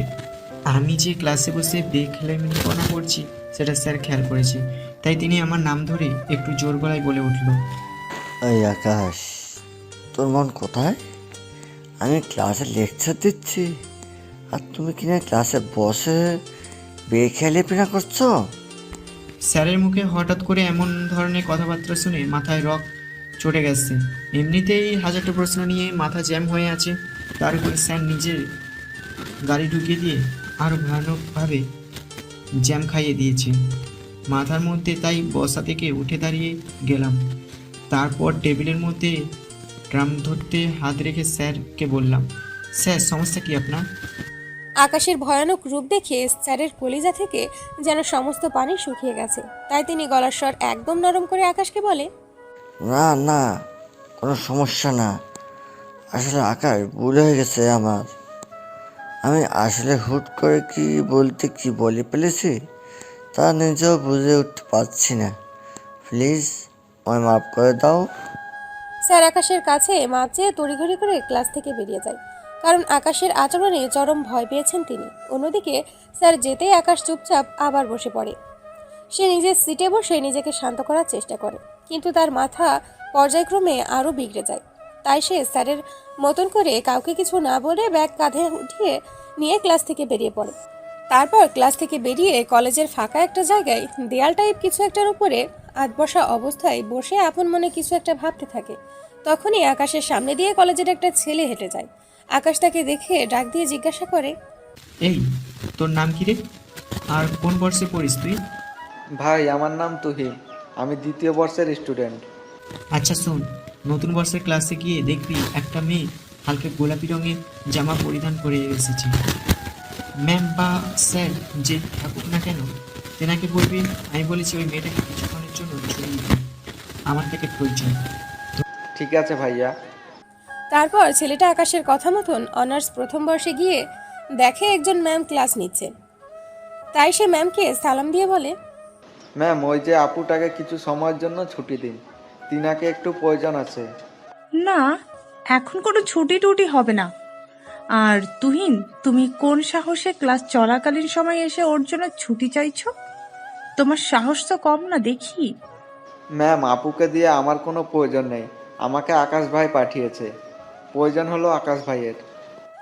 ও আচ্ছা, ঠিক আছে, তাহলে ছুটি দেওয়া যায়। এই মেয়ে, তোমার নাম কি জানি? ম্যাম, আমার নাম অবনী। অবনী, তোমায় কেউ একজন জরুরি তলব করছে, তুমি জলদি গিয়ে তার সাথে দেখা করে এসো। জি ম্যাম। তারপর তুহিন নামক ছেলেটা অবনীকে সঙ্গে করে নিয়ে আকাশের কাছে আসে। তারপর আকাশকে বলে, ভাই এই যে আপু। ধন্যবাদ তোকে। আচ্ছা শোন, এবার কি কাজে বের হয়েছি সেটা পর গিয়ে। আচ্ছা ভাই। আকাশের কথায় তুহিন নামক ছেলেটা চলে যায়। ছেলেটা চলে যেতেই আকাশ অবনীকে কিছুটা রাগান্বিত কণ্ঠে বলে, এই মেয়ে, তোর নাম কি? আমার নাম অবনী, আর আপনার নাম তো নিশ্চয়ই আকাশ, তাই না? এই ফাসিল মেয়ে, একদম চুপ। তোকে পাকামি করতে কে বলেছে? আর আমার নাম কি সেটা যেহেতু জানিস, তাহলে এত ভঙ্গি নিতা করছিস কেন? দুঃখিত। রাগ তো দুঃখিত। তুই আমাকে এটা বল যে ক্লাস শুরু হওয়ার আগে তুই আমাকে এইসব কি বলে গেছিস? আসলে আপনাকে টেনশনে দেখে ভালো লাগছিল না, তাই ওইসব বলেছি। আরে আমার টেনশন, এটা তোর ভালো না লাগার কি আছে শুনি? আমার অনেক কিছুই আছে। সেই অনেক কিছুটা কি শুনি? আমার আপনাকে ভালো লাগে। আপনাকে সেদিন প্রথম দেখি আমার মাথার সিট নড়ে গেছে। এই মেয়ে, থাপ্পড় চিনিস? এক থাপ্পড়ে গালে সব কয়টা দাঁত ফাইলে দিব। তোর দেখি সাহস কম না? যেখানে কলেজের সমস্ত স্টুডেন্ট ও শিক্ষিরা পর্যন্ত আমার সাথে কথা বলতে হুঁশ করে বলে, সেখানে তুই এসে আমার সাথে লুতুর পুতুর করছিস। তোর তো দেখি অনেক সাহস বেড়ে গেছে। দেখুন, আমার সাহস বরাবরের মতোই আছে। আর তাছাড়া আপনার সাথে কোথায় লুতুপুতু করছি আমি? আপনি কি আমাকে সেই সুযোগটুকু দিয়েছেন? আপনার ভিতরে যে বদরাগ তা দেখে এখনো সাহস তো করতে পারেনি লুতুপুতু করার জন্য। না হয়তো কি? অনেক কিছুই করতাম। আপনাকে জড়িয়ে ধরে চুমু খেতাম, হুট করে দৌড়ে এসে আপনাকে জড়িয়ে ধরতাম, হুট করে এসে আপনার কোলে বসে পড়তাম। কিন্তু আপনার বদমেজাজের জন্য এমন কিছুই করার সাহস করতে পারছি না। মেয়েটার কথা শুনে মাথার মধ্যে মরিচিটার বাতি জ্বলছে। কারণ একে তো ওর মধ্যে ভয় ডর বলতে কিছুই নেই, দ্বিতীয়ত সে আমার সাথে লুতুর পুতুর করার সাহস পাচ্ছে না বললেও মুখ দিয়ে লুতুর পুতুর টাইপ কথা বলছে। কি পদের মেয়ে রে বাবা! ইচ্ছা করছে থাপ্পড়ে কানপট্টি গরম করে দিই। এই অবনী শোন, তুই আমার ব্যাপারে কিন্তু এখনও ভালো করে কিছুই জানিস না। তোর আগে আমার ব্যাপারে ভালো করে স্টাডি কর, তারপর অটোমেটিক তোর এই পাগলামো মাথা থেকে বের হয়ে সরে যাবে। না হয়তো থাপ্পড়ে কানপট্টি গরম করে দেবো। আপনার ব্যাপারে স্টাডি করার প্রয়োজন নেই আমার। আর আপনি আমাকে মারতে চাইলেও মারতে পারেন। আপনার ইচ্ছে মতন কষে কয়েকটা থাপ্পড় মেরে আমাকে আপনার বুকে টেনে নিয়ে চুমু খেলে আমি সব ভুলে যাব। এই মেয়ে, তোকে মনে হচ্ছে সত্যি একটা শিক্ষা দিতে হবে, কারণ আমার গা ঘেঁষা অনেক শখ দেখছি তোর। অনেক শখ। আপনার একদম শরীরের সাথে মিশে যেতে চাই আমি। আপনার ওই লাল টুকটুকে ঠোঁট জোড়ার সাথে আমার ঠোঁট জোড়া একদম লেপটে দিতে চাই। প্লিজ আমাকে মেরে হলেও আপনার কাছে টেনে নিন। মেয়েটার কথা শুনে ধৈর্যের বাঁধ পুরোপুরি ভেঙে গেছে, তাই হুট করে সজোরে একটা টান দিয়ে মেয়েটাকে নিজের কাছে নিয়ে আসলাম। তারপর কোনো কথা ছাড়া মেয়েটার কোমরে এক হাত দিয়ে চেপে ধরে তার ঠোঁটের সাথে নিচের ঠোঁট জোড়া লেপটে দিয়েছি। মেয়েটা একদম শান্তশিষ্ট হয়ে দাঁড়িয়ে আছে, মনে হচ্ছে যেন সে আমার ঘরের বউ। তার স্বামী তাকে কাছে টেনেছে, তাই সে বাধ্য বউয়ের মতো স্বামীকে সঙ্গ দিচ্ছে। এভাবে কিছুক্ষণ যেতে কারোর উপস্থিতি টের পেয়ে অবনীকে ছেড়ে দিলাম। অবনীকে ছেড়ে দিয়ে পাশ ফিরতেই দেখি তুহিন নামক সেই ছেলেটা আমাদের দিকে চাহযুক্ত নজরে তাকিয়ে আছে, যেটা দেখে কিনা আমার মেজাজ আরও বিগড়ে গিয়েছে। তাই ছেলেটাকে ঝাঁঝালো কণ্ঠে বলে উঠলাম, এই তুহিন, তুই এখানে কি করছিস রে? ছেলেটা আকাশের ঝাঁঝালো কণ্ঠ শুনে কাঁদো কাঁদো কণ্ঠে আকাশকে বলে ওঠে, ভাই বিশ্বাস করেন আমি কিছু দেখিনি, আপনি প্লিজ আমার উপর রেগে যাইয়েন না। ছেলেটার কাঁদো কাঁদো ভঙ্গিমা দেখে অবনী সেই ছেলেটাকে বলে ওঠে, এই তুহিন ভাইয়া, আপনি তাড়াতাড়ি এখান থেকে চলে যান, আমি ওনাকে দেখছি। অবনীর কথায় তুহিন নামক ছেলেটা চটজলদি সেখান থেকে কেটে পড়ে। আর অবনী তখন আকাশের হাত আলতো করে চেপে ধরে আকাশকে বলে, আরে আপনি খামোখা ওনার উপর রাগ দেখিয়ে কি লাভ বলুন তো? উনি তো কিছুই করেননি। কারণ এটা তো রাস্তা, এখান দিয়ে মানুষ চলাচল করবে, সেটাই স্বাভাবিক। আমরা এনা পথের মাঝে বসে রোম্যান্স করছি, ভুল তো আমাদেরই, তাই না? তাই আপনি প্লিজ শান্ত হন, এত রাগ দেখাতে হয় না। প্লিজ মাথা ঠান্ডা করুন। আকাশ অবনীর কথায় কেমন যেন হয়ে যায়। আকাশের ভেতরে সমস্ত রাগ অবনীর কথায় মুহূর্তের মধ্যেই কোথায় যেন গায়েব হয়ে গিয়েছে।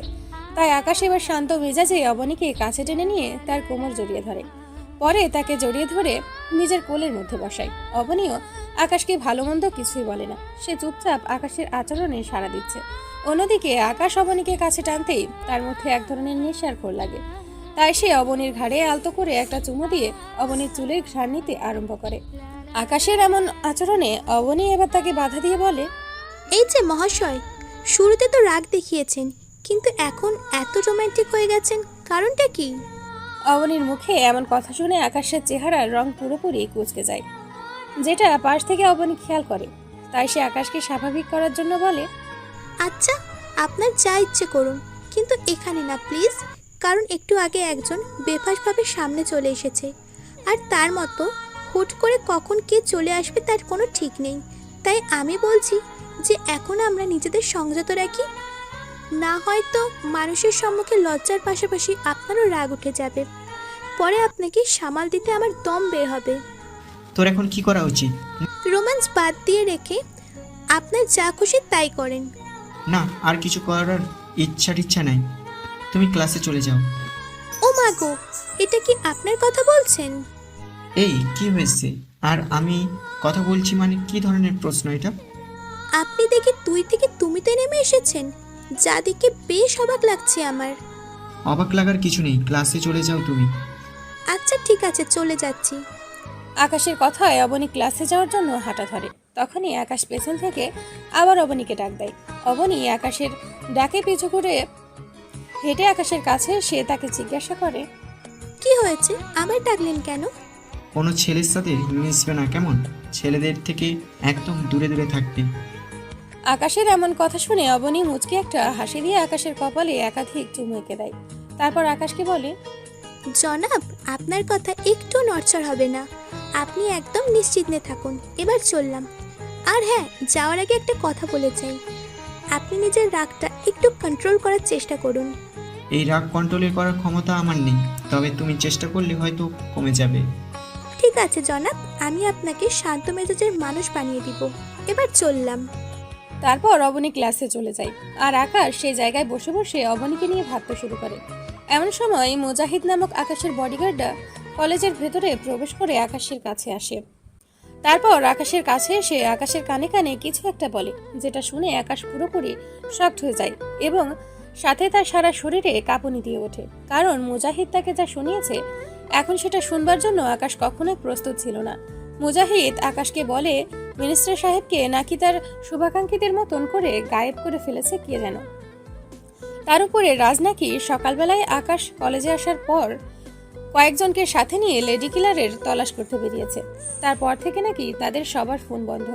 মুজাহিদ নাকি অনেক কয়বার রাজকে ফোন করেছে, কিন্তু কোনোভাবেই রাজের সাথে সে কলে কানেক্ট হতে পারেনি। আকাশ রাজের কথা শুনেই শকড খেয়ে আছে, কারণ রাজ তার খুব কাছের ছোট ভাই। রাজের যদি একবার কিছু হয় তাহলে সে একটা ছোট ভাই হারাবে। তাই আকাশ নিজেকে কিছুটা সামলে নিয়ে মুজাহিদকে বলে, মুজাহিদ তাড়াতাড়ি গাড়ি স্টার্ট করতে বল ড্রাইভারকে গিয়ে। আর রাজ, ফোনে লাস্ট লোকেশন ট্যাগ করাটাই কর কাউকে দিয়ে, তারপর ছেলে পেলে সহ আমি সেখানে যাব। ঠিক আছে ভাই। মুজাহিদ আকাশের কথা মতন কেউ একজনকে ফোন করে রাজের ফোন ট্র্যাক করতে বলে। তারপর আকাশের সামনে থেকে হেঁটে গাড়ির কাছে চলে যায়। আকাশ ও মুজাহিদের পেছন পেছন গিয়ে গাড়িতে ওঠে। তারপর সর্বপ্রথম তারা নিজের বাসায় যায়। তারা নিজের বাসায় পৌঁছাতে পৌঁছাতে রাজের শেষ লোকেশন কোথায় সেই খবর মুজাহিদ পেয়ে যায়। মুজাহিদ যাকে ফোন করে রাজের লোকেশন বের করতে বলেছে, সে কিছু সময়ের মধ্যে রাজের লোকেশন বের করে মুজাহিদকে বলে। তাই আকাশ, মুজাহিদ এবং সাথে কয়েকজন ছেলে পেলে নিয়ে সেখানের উদ্দেশ্যে রওনা হওয়ার জন্য তৈরি হয়। কারণ রাজের লাস্ট লোকেশনে গেলে হয়তো তার কোনো খোঁজ পাওয়া যাবে। সে মোতাবেক সবাই মিলে ঘর থেকে বেরিয়ে গাড়িতে উঠবে। তখনই রাজ আকাশের বাংলোতে ফিরে আসে, যেটা দেখে সবাই খুশি হয়ে যায়। কিন্তু আশ্চর্যজনক বিষয় হচ্ছে রাজের সঙ্গী সাথী সবাই গায়েব।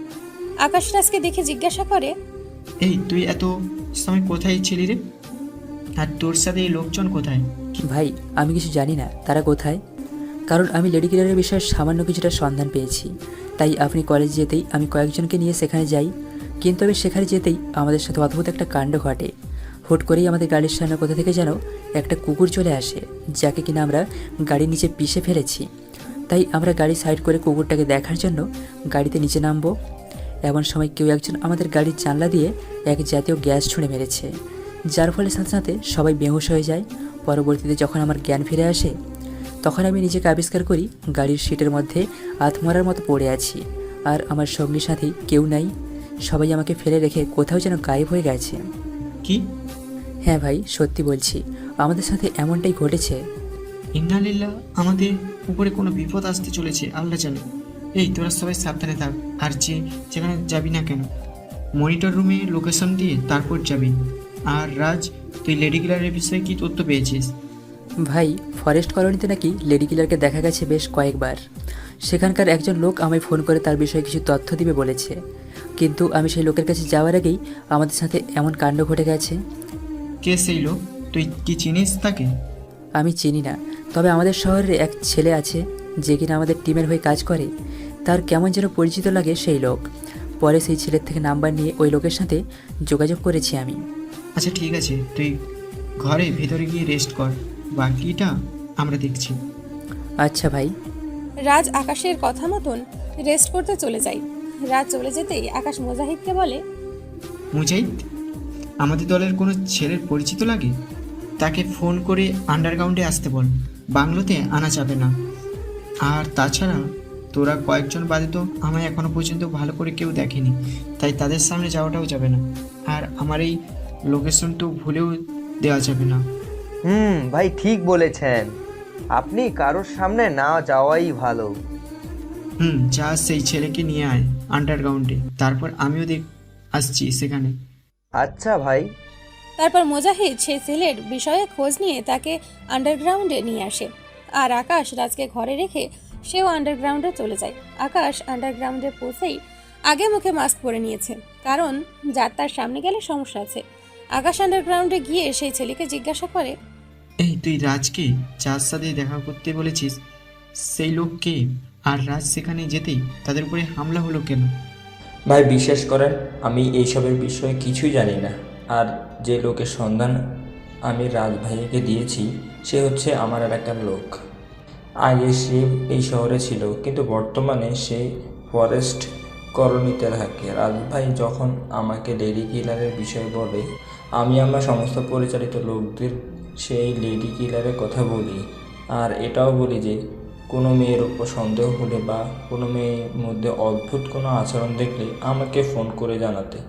আর সকালে আমার সেই পরিচিত লোকটা আমায় ফোন দিয়ে বলে তার এলাকায় নাকি রাতের বেলা বেশ কয়েকদিন ধরে একটা মেয়ে কালো রেইনকোট পরে যাতায়াত করে, এবং সে এলাকার একটা মানুষের সাথে নাকি রেইনকোট পরিধান করা মেয়েটার কথাবার্তা বলে। তাই আমি রাজ ভাইকে বলছি সম্ভব হলে ফরেস্ট কলোনিতে গিয়ে আমার পরিচিত লোকদের সাথে কথাবার্তা বলতে, তাহলে হয়তো কিছু জানতে পারবেন তিনি। ঠিক আছে, আমি দেখছি সেই বিষয়টা, কিন্তু তোর এই লোকটা যদি এসবের সাথে কোনোভাবে জড়িত থাকে তাহলে কিন্তু সে আমার হাতে মারা পড়বে। ভাই সে যদি কিছু করে থাকে তাহলে তাকে মেরে ফেললে আমার কিছু বলার থাকবে না। অবশ্য এমনিতেও আপনাকে আমার কিছু বলার ক্ষমতা নেই, কারণ এখানে এসে ইতিমধ্যে বুঝে নিয়েছি আপনি কে। আর আমি যার জন্য কাজ করি তিনি আমার সামনে দাঁড়িয়ে আছে। তাই বিশ্বাস করেন, আমার জীবনে অনেক বড় স্বপ্ন ছিল আপনাকে কোনোদিন সামনাসামনি দেখব, যেটা কিনা আজ পূরণ হয়েছে। অবশ্য যদিও আপনার চেহারা দেখা যাচ্ছে না, কিন্তু তাতে আমার বিন্দু পরিমাণ আফসোস নেই, কারণ আপনার একদম সম্মুখে সে তো দাঁড়িয়েছি, আর তাতে আমার স্বপ্ন পূরণ হয়েছে। এই হয়েছে, এবার থাম, আর শোন, একটু সাবধানে থাকবি। আচ্ছা ভাই। এই মুজে তুই ওকে বাইরের লোকালয়ে পর্যন্ত পৌঁছে দিয়ে আয়। ঠিক আছে ভাই।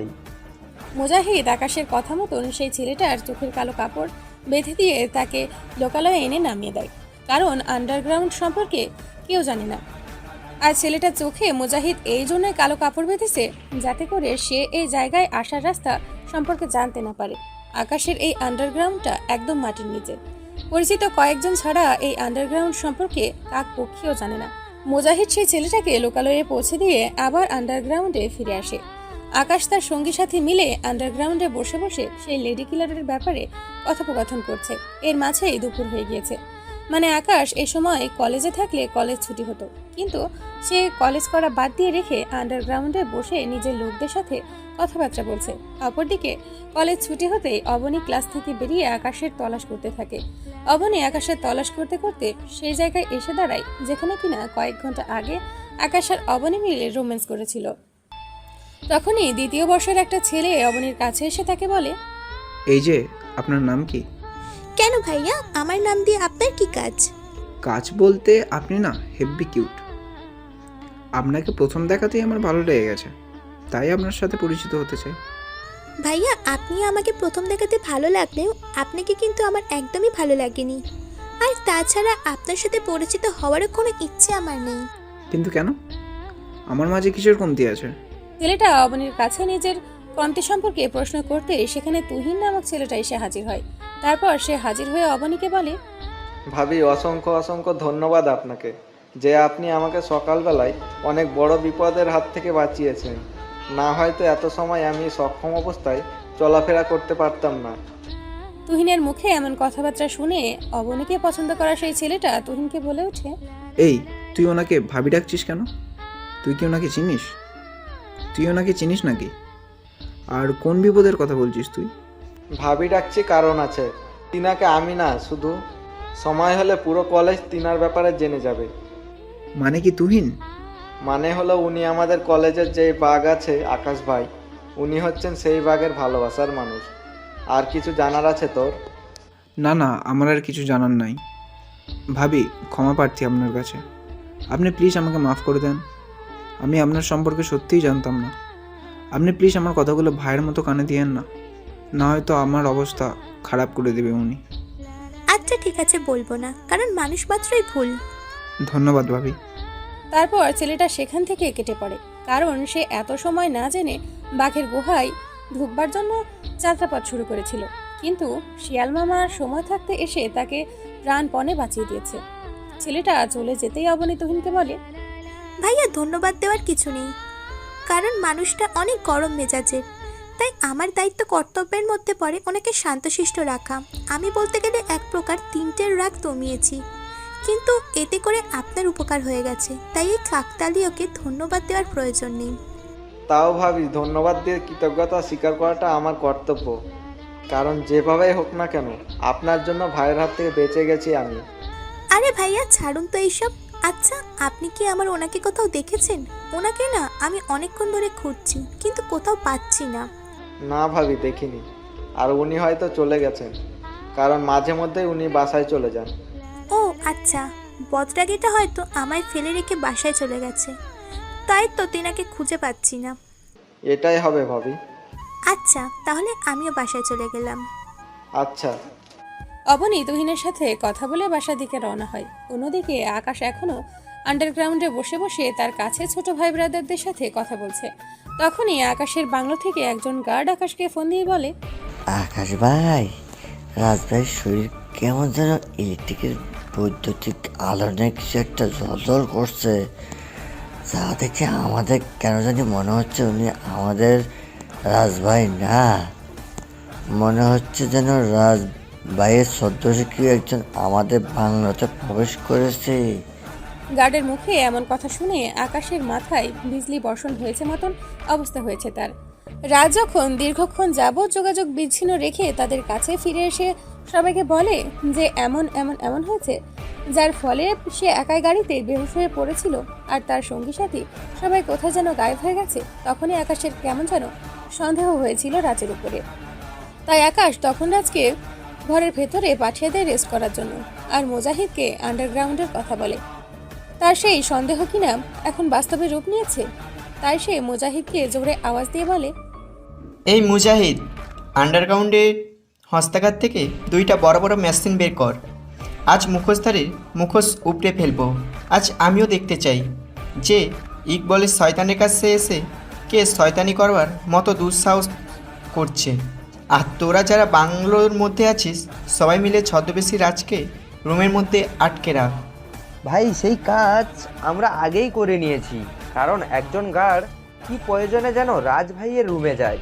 রাজ ভাইয়ের রুমের দরজাটা তখন কিছুটা খোলা ছিল, তখনই সেই খোলা অংশ দিয়ে গার্ড রাজ ভাইয়ের আসল রূপটা দেখে নেয়, যার পরে সেই গার্ড বাইর থেকে দরজা আটকে দিয়ে আমাদের খবর দেয়।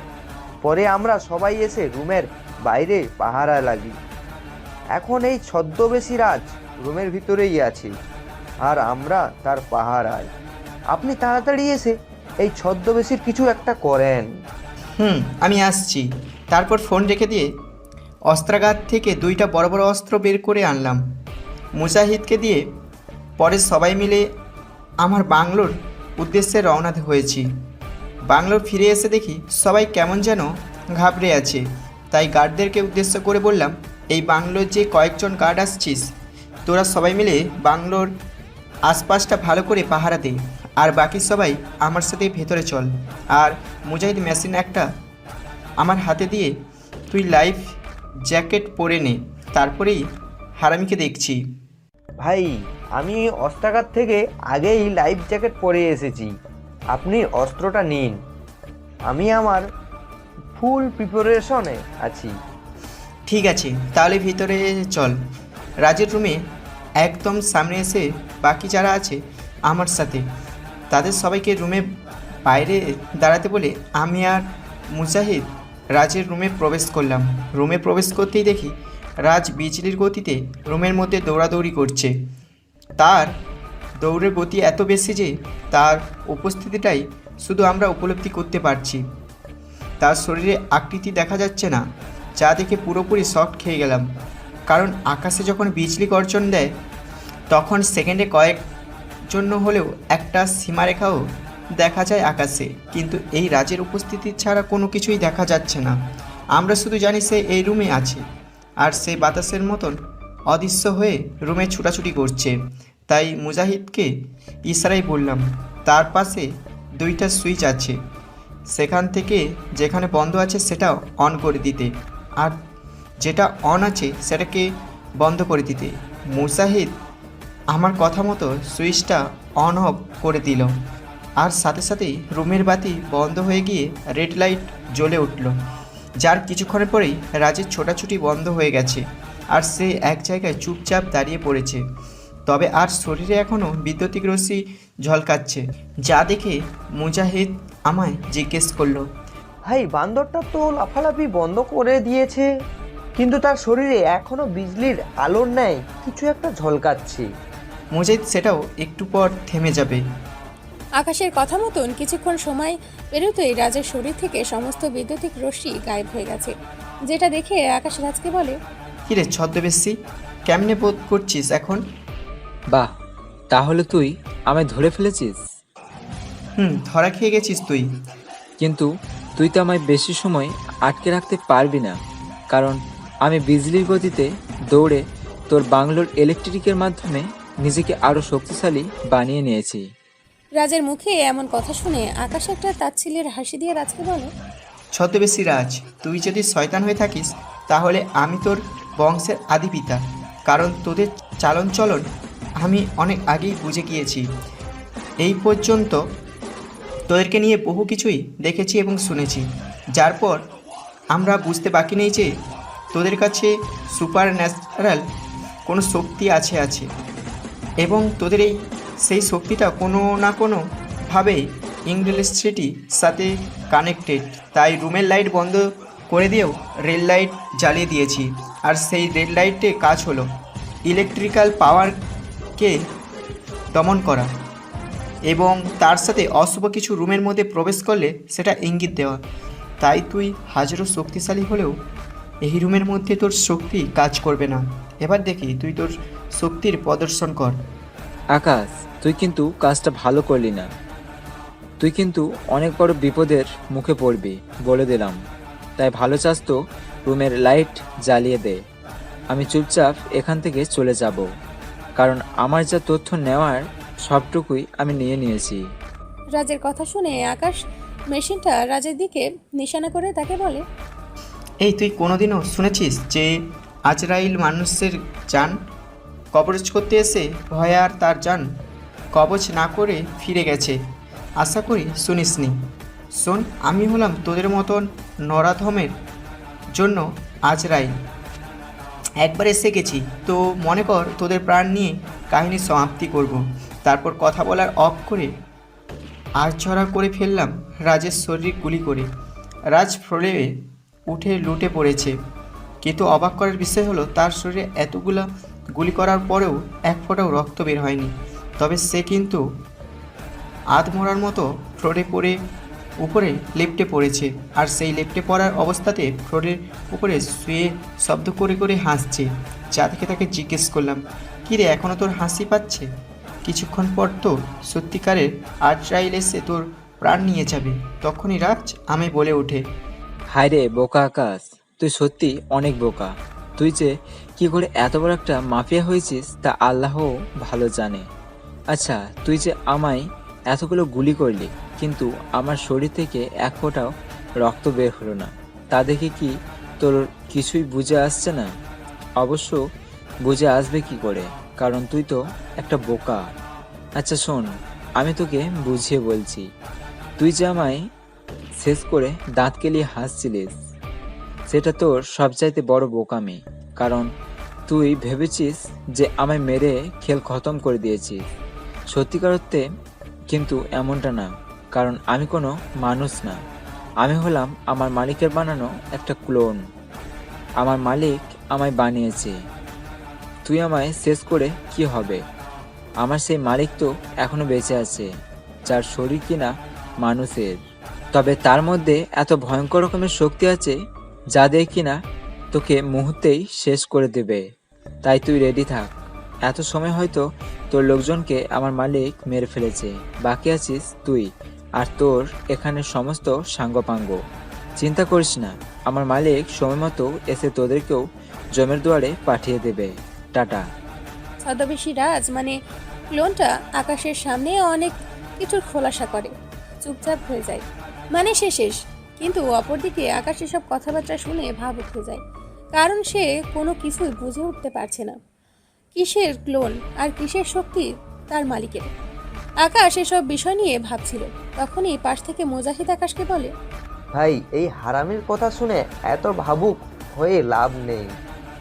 আমার মতে এসব চিন্তাধারা ফেলে রেখে রাজ এবং বাকি সবার খোঁজ করতে যাওয়া উচিত। ঠিকই বলেছি, তবে সেটা এখন না, কারণ দেখলি না ছদ্মবেশী রাজ কি বলে গেল।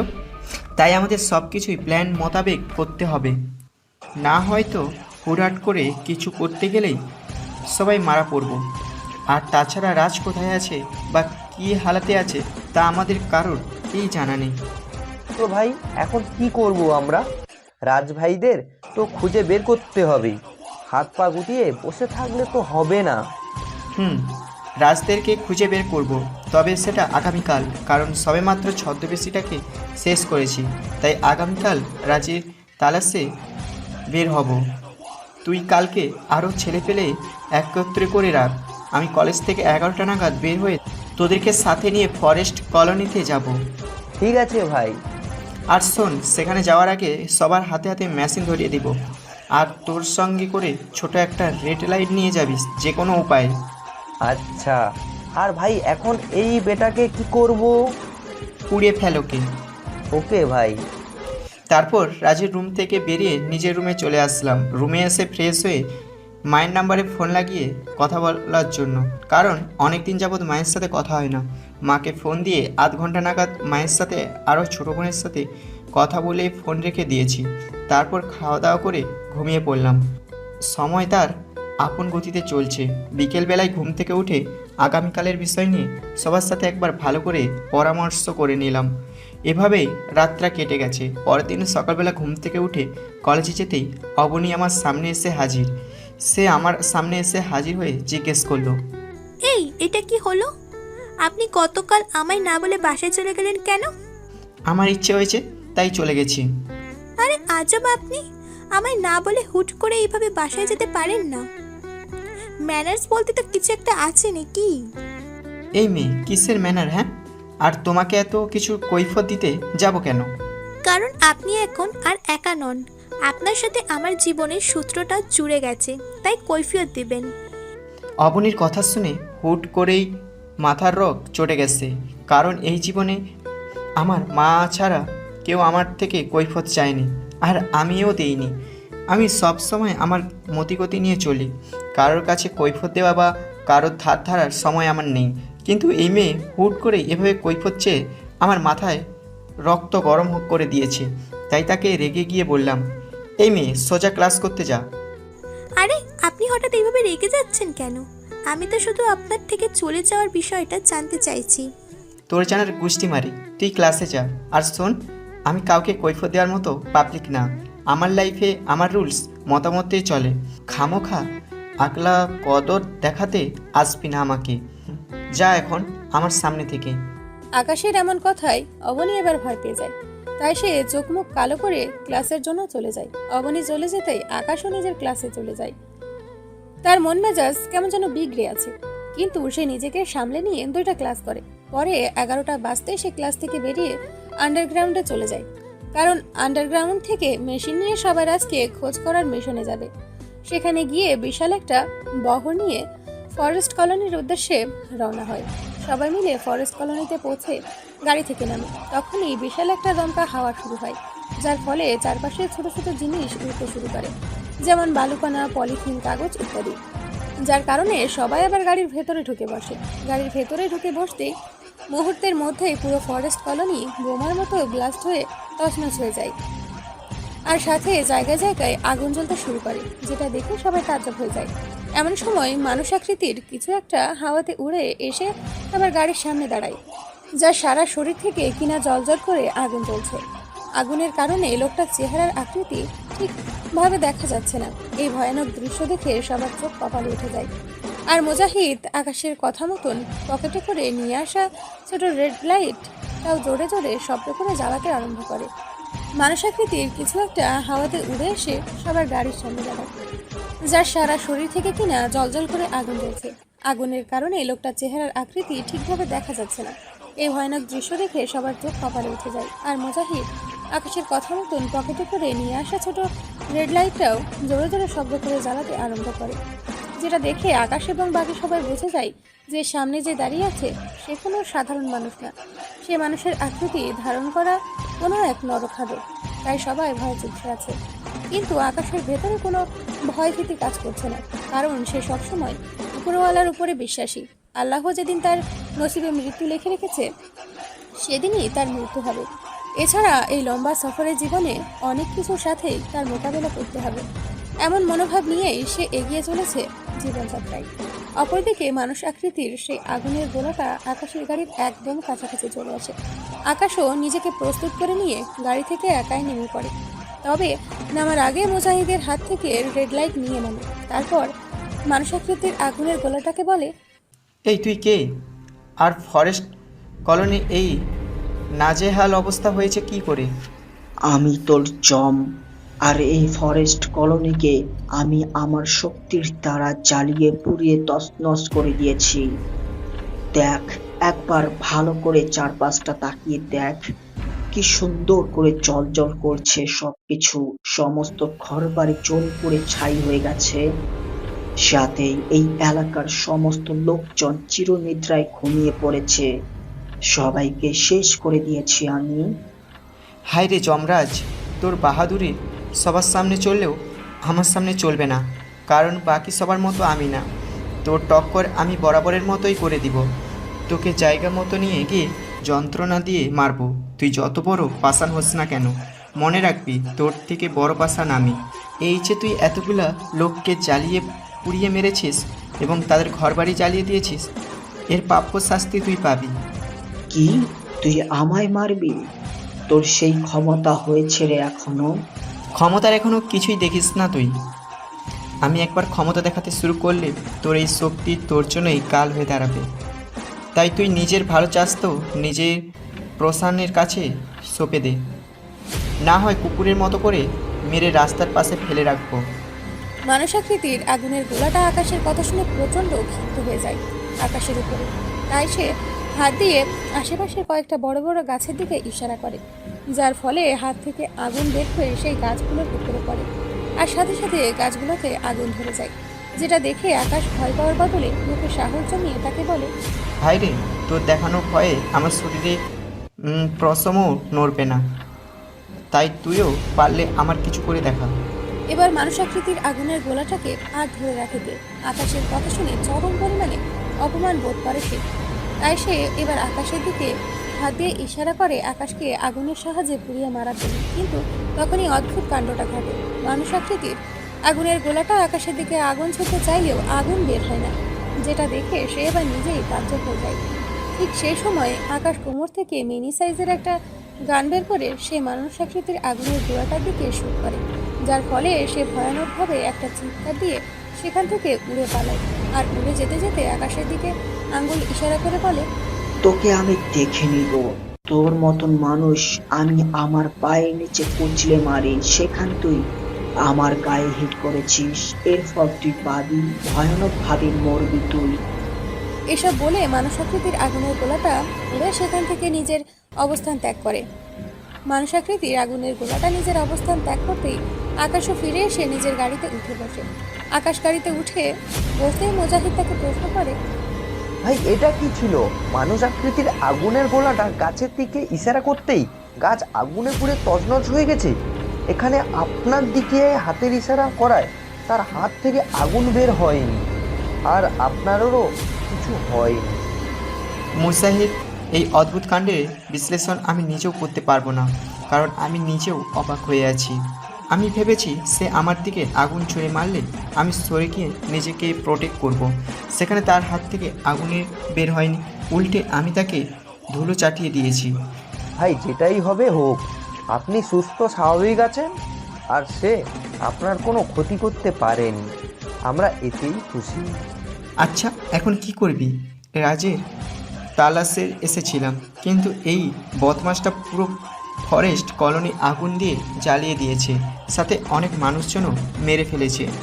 ভাই, আমাদের এখন এখান থেকে চলে যাওয়া উচিত। ঠিকই বলেছি। এই ড্রাইভার গাড়ি স্টার্ট কর। আকাশের কথা মতন ড্রাইভার গাড়ি স্টার্ট করে ফরেস্ট কলোনি থেকে ফিরে আসবে। তখনই কোথা থেকে যেন রাজ আকাশ ভাইয়া বলে চিৎকার করে ওঠে। রাজের গলার আওয়াজ শুনে ড্রাইভার গাড়ি থামিয়ে দেয়, আর সবাই গাড়ি থেকে নেমে পড়ে রাজকে তালাশ করার জন্য। ঠিক সেই সময় রাজ আর তার সঙ্গী সাথী এবং মিনিস্টার সাহেব সহ ফরেস্ট কলোনির ভেতর থেকে আরও অনেকেই বেরিয়ে আসে, যেটা দেখে কিনা সবাই খুশি হয়ে যায়।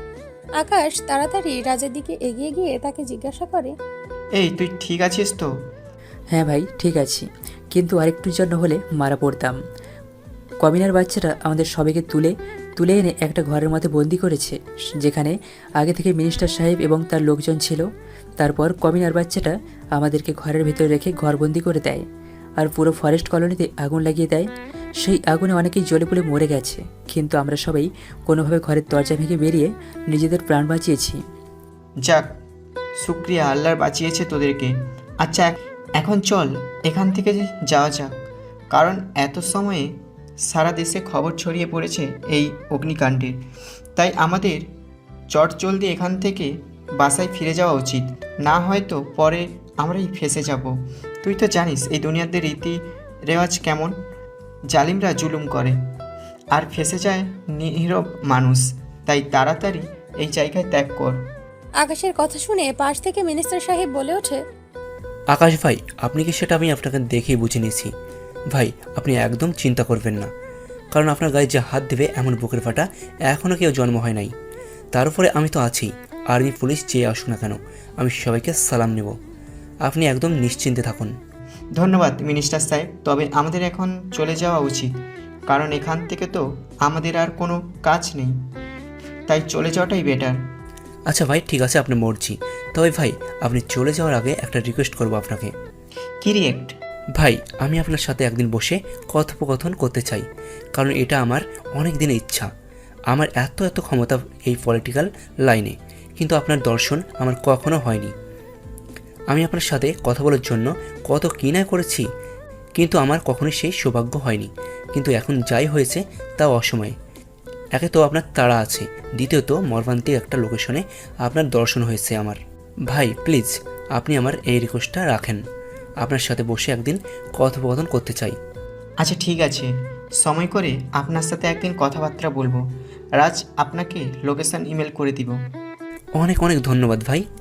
আচ্ছা, এখন চললাম। দূর থেকে পুলিশের গাড়ি আওয়াজ শোনা যাচ্ছে, তারা এসে এখানেই জাস্টিফাই করবে। খামোখা তাদের কাজে নাড়া বাঁধাতে চায় না। মিনিস্টার সাহেব এসে বিদায় নিয়ে সবাই মিলে বাসায় চলে আসলাম। সবাই তো বেশ খুশি রাজ আর বাকিদেরকে ফিরে পেয়ে। আমারও বেশ ভালো লাগছে রাজকে সহি সালামতে পেয়ে। তাই দুপুরে সবাই মিলে একত্রে বসে খাওয়া দাওয়া করলাম।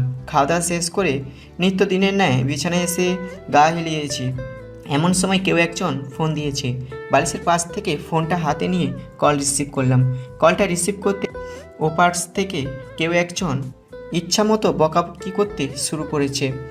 এই বদমেজাজি হনুমান, তুই ঠিক আছিস তো? তোর কিছু হয়নি তো? হনুমান, তুই সেখানে গেছিস কি করতে? তোর গায়ে যদি সেই শয়তানের বাচ্চাটা আগুন ছুঁড়ে মারতো তাহলে আমার কি হতো বলতো? তুই আমাকে এত সহজে কেন বিধবা করতে চাইছিস, বলবি একটু আমায়? অপর পাশে কথোপকথন শুনে হয়তো বুঝে গেছেন যে কে আমায় ফোন করেছে।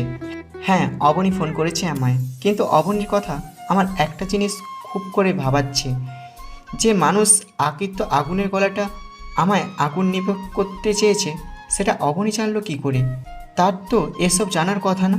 তাহলে সে এই বিশ্ব সম্পর্কে অবগত হয়েছে কি করে? অবনী ফোন করেছে আমায়, কিন্তু অবনীর কথায় আমায় একটা জিনিস খুব ভাবাচ্ছে। সে মানুষ আকৃত আগুনের গোলাটা আমায় আগুন নিক্ষেপ করতে চেয়েছে, সেটা অবনী জানলো কী করে? আর তার তো এসব জানার কথা না। তাহলে সে এই বিষয় সম্পর্কে অবগত হয়েছে কি করে? তাই অবনীকে প্রশ্ন করলাম, এই তুমি এসব বিষয়ে জানলে কি করে? তুমি তো সেখানে ছিলে না, তাহলে তুমি এসব বিষয় সম্পর্কে জানলে কি করে? এই মাথা মোটা, তোর মতো চিন্তা ভাবনা নিয়ে সবাই বসে থাকে নাকি রে? আর তোর এই বিষয়ে খালি আমি কেন, পুরো দেশের মানুষই জানে। মানে কি অবনী? মানে হলো ফরেস্ট কলোনির ঘটনাটা নিয়ে টিভিতে নিউজ সম্প্রচার করছে সাংবাদিক। সেখানে অনেক ছবি দেখাচ্ছে, আর তাদের মধ্যে তুইও আছিস। তোদের উপরে নাকি মানুষ আকৃতির কোনো এক ভয়ানক নরপিশাচ হামলা করেছে, যার শরীর থেকে কিনা জ্বলজ্বল করে আগুন জ্বলছিল, এবং সেই নরপিশাচটা নাকি পুরো ফরেস্ট কলোনিকে আগুনে জ্বালিয়ে পুড়িয়ে ছারখার করে দিয়েছে। সেই এলাকা বা কলোনির তেমন কেউই নাকি বেঁচে নেই, হাতে গোনা নাকি কয়েকজন বেঁচে গিয়েছে। সাংবাদিক বলছে সাংবাদিক তাদের ছবি টিভি স্ক্রিনে দেখিয়েছে এবং তাদের অনেকের থেকেই সাক্ষাৎকারও নিয়েছে। আমি টিভিতেই তোকে দেখেছি। তো এবার বল, তুই সেখানে কি করছিলি? একটা কাজে গিয়েছিলাম। এই বেয়াদব ছেলে, কি কাজ ছিল তোর সেখানে? আজকে যদি তোর কিছু হয়ে যেত তাহলে আমার কি হতো একবারও ভেবে দেখেছিস?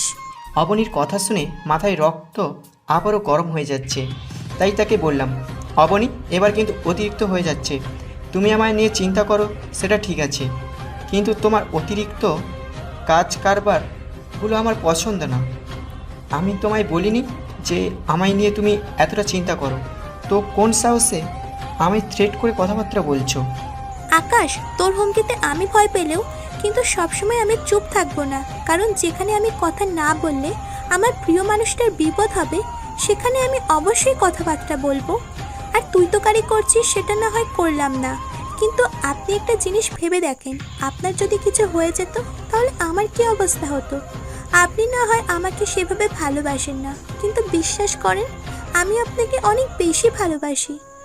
না হয়তো আপনার মতো ভয়ঙ্কর মানুষকে গিয়ে কোনোদিন বলতাম না যে আপনাকে আমার ভালো লাগে। মেয়েটার কথা শুনে একবার চুপসে গেলাম, কারণ সব সময় সবার সাথে রাগ দেখালে হয় না। কিন্তু আমি কি করব? আমার রাগ সব সময় মাথার উপরে উঠে থাকে। একটু টেরাবাঁকা কথা শুনলেই মাথা আউলে যায়। তবে সেখানে মানুষটা আমার জন্য কষ্ট পাচ্ছে, তাই তাকে শান্ত গলায় বললাম, অবনী আসলেই সরি। আর তুমি আমায় নিয়ে টেনশন করো সেটা নিয়ে আমি আর কিছুই বলবো না, কারণ টেনশন করার মতো অধিকার একটু হলেও তুমি রাখো। তো এবার বলেন, আপনি সেখানে কেন গিয়েছিলেন?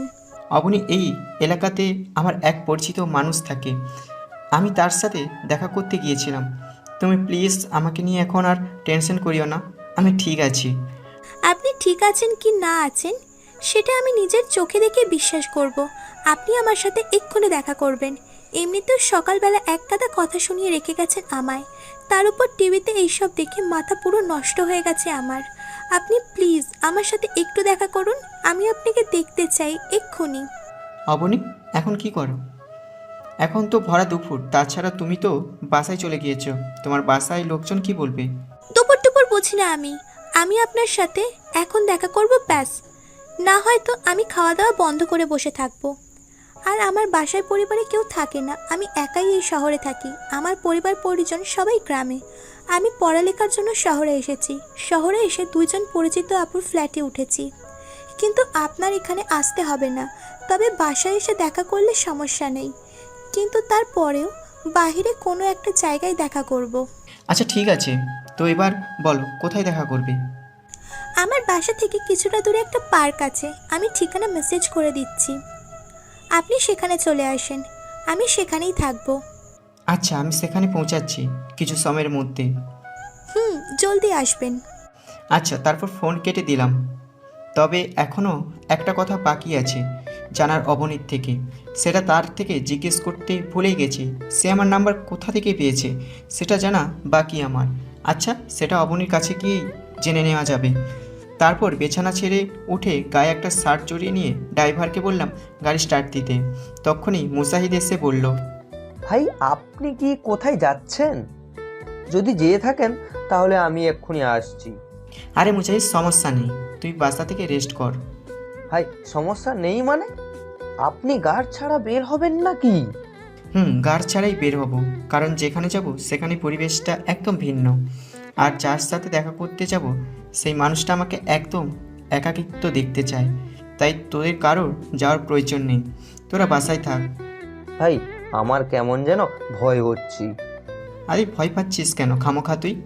আমি তো দূরে কোথাও যাচ্ছি না, আর কোনো পুরুষ মানুষের সাথেও দেখা করতে যাচ্ছি না। আমি যাচ্ছি অবনীর সাথে দেখা করতে, কারণ মেয়েটা পাগলামো শুরু করেছে। তো তোরা যদি এখন আমার সাথে যাস তাহলে মেয়েটা অন্যভাবে রিয়েক্ট করবে। আচ্ছা ঠিক আছে ভাই, তাহলে আপনি একাই যান, কারণ ভাবির সাথে দেখা করতে যাবেন। সেখানে আমরা যে কোনো কাজ নেই। তবে হ্যাঁ, কোনো সমস্যা হলে অবশ্যই কিন্তু ফোন করবেন। আচ্ছা, মুজাহিদের কথা শুনে আমার কেমন যেন লেগেছে। সে হুট করে অবনীকে ভাবি ডাকার কারণটা বুঝতে পারলাম না। তবে সেই দিকে পদক্ষেপ না করে গার্ডদেরকে রেখে শুধু ড্রাইভারকে সাথে নিয়ে অবনীর পাঠানো ঠিকানা মতো পার্কে চলে গেলাম। পার্কে গিয়ে দেখি অবনী কটকট রোদের মধ্যে একটা বেঞ্চের ধারে বসে আছে। আমি পার্কে এসেছি সেটা অবনী দেখেছি। সে আমাকে দেখতে পেয়েই বেঞ্চে থেকে উঠে দাঁড়িয়ে এসে পাগলের মতো ঝাপটে জড়িয়ে ধরলো। তারপর ফুঁপিয়ে কান্না করতে আরম্ভ করলো। মেয়েটার আচরণ বেশ শক্ট হলাম, কিন্তু তাকে কিছুই বললাম না, কারণ মেয়েটা এমনিতেই কান্না করছে। তার উপরে কিছু বললে কান্নার মাত্রাটা হয়তো বেড়ে যাবে, তাই চুপচাপ রোবটের মতন দাঁড়িয়ে আছি। আমি চুপ করে থাকলেও কিছুক্ষণ পর অবনী নিজেই মুখ খুলে আমায় বলল, আপনি প্লিজ কখনো আমায় ফেলে দূরে সরে যাইয়েন না। আমি আপনাকে ছাড়া থাকতে পারবো না। আমার আপনাকে চাই। বিশ্বাস করেন, বেঁচে থাকতে হলে আমার আপনাকেই লাগবে। এই পাগলি, আমি কই গিয়েছি তোমায় ছেড়ে? আমি তো তোমার সামনেই দাঁড়িয়ে আছি, আর তুমি আমায় শক্ত করে জড়িয়ে ধরে রেখেছো। আমি আপনাকে আজীবন এইভাবে জড়িয়ে ধরে রাখতে চাই। আমি কখনোই আপনাকে আমার থেকে দূরে যেতে দিব না, কারণ আপনি একমাত্র শেষ অবলম্বন আমার। আমি আমার জীবনে অনেক কিছুই হারিয়েছি, আর সর্বশেষে এসে আপনাকে পেয়েছি। আমি আপনাকে হারাতে চাই না কখনোই। আপনি দয়া করে নিজেকে একটু সামলে রাখেন আর সাবধানে থাকবেন। মেয়েটার এখনও কথাবার্তাগুলো কেমন যেন অদ্ভুত লাগছে, তবে আবার অন্যদিকে খুশিও লাগছে, কারণ মেয়েটা আমায় নিয়ে বেশ চিন্তা করে। তাই তাকে বললাম, না কোথাও যাচ্ছি না আমি, আর আমি সবসময় নিজের খেয়াল রাখবো। এবার তুমিও দয়া করে শান্ত হও, আর এই রৌদ্রে ছেড়ে ছায়াতে চলো। চলেন। মেয়েটা আমায় ছেড়ে দিয়ে চোখের পানি মুছে নিয়েছে। তারপর আমার হাতে ভাঁজ ধরে তার আঙুলগুলো ঢুকে দিয়ে ছায়ার খোঁজে হাঁটা দিয়েছি। দুজন মিলে হেঁটে ছায়ার মধ্যে একটা বেঞ্চে এসে বসেছি। বেঞ্চে এসে বসতে সে আবারও আমায় জড়িয়ে ধরে আমার কাঁধে মাথা রেখে ফোপাতে আরম্ভ করছে। উফ আল্লাহ, মেয়েটা কী জন্য যে এমন করছে? এই অবনী, তুমি আবার ফোপাচ্ছ কেন? আমি তো বলছি যে আমি দূরে যাব না। আপনাকে নিয়ে মনের ভেতরে যে ভয়টুকু ঢুকেছে, সেটা কেন জানি বারবার আমার চোখ থেকে পানি ঝরছে। বিশ্বাস করুন, আমি ইচ্ছে করে এমন করছি না। দেখো, তুমি নিজেকে শান্ত করো, এভাবে করলে কিন্তু আমি চলে যাব। এই না না, আমি শান্ত হচ্ছি, আপনি প্লিজ যাবেন না। চলে যাওয়ার হুমকি শুনে মেয়েটা আমায় ছেড়ে দিয়ে একদম চুপচাপ শান্তমতো বেঞ্চের উপরে বসলো। আমি তার এমন কাণ্ড দেখে মুচকে মুচকে হাসছি, কারণ বেশ অদ্ভুত লাগছে মেয়েটার কাণ্ড কারখানাগুলো। আমি কোনো সারা শব্দ ছাড়া মেয়েটা চুপসে থাকা চেহারার দিকে তাকিয়ে আছি। এভাবে কয়েক সেকেন্ড যেতেই সে আবারও আগে ন্যায় পাগলামো শুরু করেছে। তবে এবারের পাগলামিটা একদম অন্যরকম, যেটা কিনা আমার গায়ে প্রসঙ্গ খাড়া করে দিয়েছে। সে হুট করেই আমায় বলে ওঠে, এই যে আকাশবাবু, আপনি হাজারবার বলার পরেও আমি নিজেকে শান্ত রাখতে পারছি না। বিশ্বাস করুন, আমার ভিতরে ভয়ের মাত্রাটা ক্রমশ বেড়ে চলেছে। তাই আমি বলি কি আকাশবাবু, আপনি আমায় বিয়ে করে নিজের ঘরে নিয়ে চলুন। দরকার হয় আপনার ঘরের চাকর বা কাজের মহিলার মতো থাকবো। ঘরের সব কাজ করব, সব কিছুই করব, মানে একটা কাজের মহিলা যা করে। ধরে নিন আমি আপনার ঘরের কাজের মহিলা। আমাকে কখনো বউ বলে স্বীকৃতি দিতে হবে না, আমার সাথে কখনো আপনার ঘনিষ্ঠ হতে হবে না। আমাকে কাজের মহিলার মতো ঘরের কোনো এক জায়গা দিলেই হবে। তাও প্লিজ আপনি আমায় বিয়ে করে নেন, তাহলে আমার ভয়টা কেটে যাবে। অন্তত সবসময় আপনাকে চোখের সামনে তো দেখতে পাবো, অন্তত সবসময় আপনার খেয়াল তো রাখতে পারবো। প্লিজ নেন না আমায় বিয়ে করে। অবনীর মুখে এমন কথাবার্তা শুনে আমার শরীরের সমস্ত প্রশম কাটা দিয়ে উঠেছে। সাথে সাথে মেয়েটাকে এক টান দিয়ে নিজের বুকে নিলাম, তারপর শক্ত করে জড়িয়ে ধরে চোখের পানি ফেলতে আরম্ভ করেছি। মেয়েটার কথা শুনে কেমন যেন আমার শক্ত হৃদয় মোমের মতন গলে গিয়েছে। তাই তাকে বললাম, অবনী, তুই আমার মানে আমারই। দুনিয়া উল্টে যাবে তো যাক, কিন্তু তুই আমার আছিস, আমারই থাকবি। তোকে আমি অনেক জলদি নিজের বউ বলে স্বীকৃতি দেব, তবে তুই তখন কাজের মহিলার মতো নয়, রাজরানীর মতো ঘরে থাকবি। মেয়েটা আমার এমন কথোপকথন শুনে আমি জিজ্ঞেস করলো, আচ্ছা, আপনি আমায় ভালোবাসেন তো? রে পাগলি, তুই কি আমার চোখের পানি দেখে বুঝতে পারছিস না যে আমি তোকে ভালোবাসি কি বাসি না? পারছি। তাহলে এবার টেনশন করা বন্ধ কর, কারণ তুই আমাকে তোর মতন বানিয়ে নিয়েছিস। এবার তোর মতন করে আমার ভিতরেও এবার তোর জন্য টান কাজ করবে। তোর মতন আমারও ভিতরেও ইচ্ছে জাগবে তোকে জলদি আপন করে নেওয়ার। তাই তুই এবার চিন্তামুক্ত থাক, তোকে আমি অনেক জলদি নিজের করে নিব। মেয়েটাকে জড়িয়ে ধরে এসব বলছিলাম, তখনই হুট করে আমার নজর গিয়ে পড়ে আমাদের থেকে কিছুটা দূরে দাঁড়িয়ে থাকা একটা মেয়ের উপরে, যে কিনা আমাদের দুজনের দিকে চাকরুক্ত নয়নে তাকিয়ে আছে। আমি মেয়েটার দিকে তাকাতেই তার সাথে আমার চোখাচোখি হয়। সে আমার দিকে তাকিয়ে ভয়ানক একটা হাসি দিয়ে হুট করেই আমার চোখের সামনে থেকে গায়েব হয়ে যায়, যেটা দেখে আমার কলিজা বিভক্ত রকমের একটা মোচড় দিয়ে ওঠে। কারণ একটা মেয়ে হুট করেই আমার চোখের সামনে এসে গায়েব হয়ে গেল কী করে সম্ভব এটা? আমি তাড়াতাড়ি করে অবনীকে ছেড়ে দিয়ে উঠে দাঁড়িয়ে গেলাম। তারপর সামনে কয়েক কদম হেঁটে গিয়ে চারপাশ দৃষ্টিপাত করে মেয়েটাকে খুঁজতে লাগলাম, কিন্তু মেয়েটা কোথাও পেলাম না। তাই আবারও অবনীর কাছে চলে গেলাম, কিন্তু অবনীর কাছে ফিরে এসে দেখি সেও নাই। সেও কোথায় যেন গায়েব হয়ে গেছে, যেটা দেখে কিনা এবারও বুকের ভিতর ভয়ঙ্কর রকমের ধূপানি শুরু হয়। কী রে, কী হচ্ছে এটা আমার সাথে? প্রথমে সেই মেয়েটা আমার চোখের সামনে থেকে গায়েব হয়ে গেছে, এবার দেখি অবনীও নাই। ঘটছেটা কি আমার সাথে এসব? অবনীর কাছে ফিরে এসে দেখি সেও নাই, সেও কোথাও যেন গায়েব হয়ে গেছে, যেটা দেখে কিনা এবার বুকের ভিতর ভয়ঙ্কর রকমের ধূপধূপানি শুরু হয়। কী রে, কী হচ্ছে এটা আমার সাথে? প্রথমে সেই মেয়েটাও আমার চোখের সামনে থেকে গায়েব হয়ে গেছে, এবারও দেখি অবনীও নাই। ঘটছেটা কি আমার সাথে এসব? তাজ্জব হয়ে আশেপাশে চোখ বুলিয়ে অবনীকে খুঁজতে লাগলাম।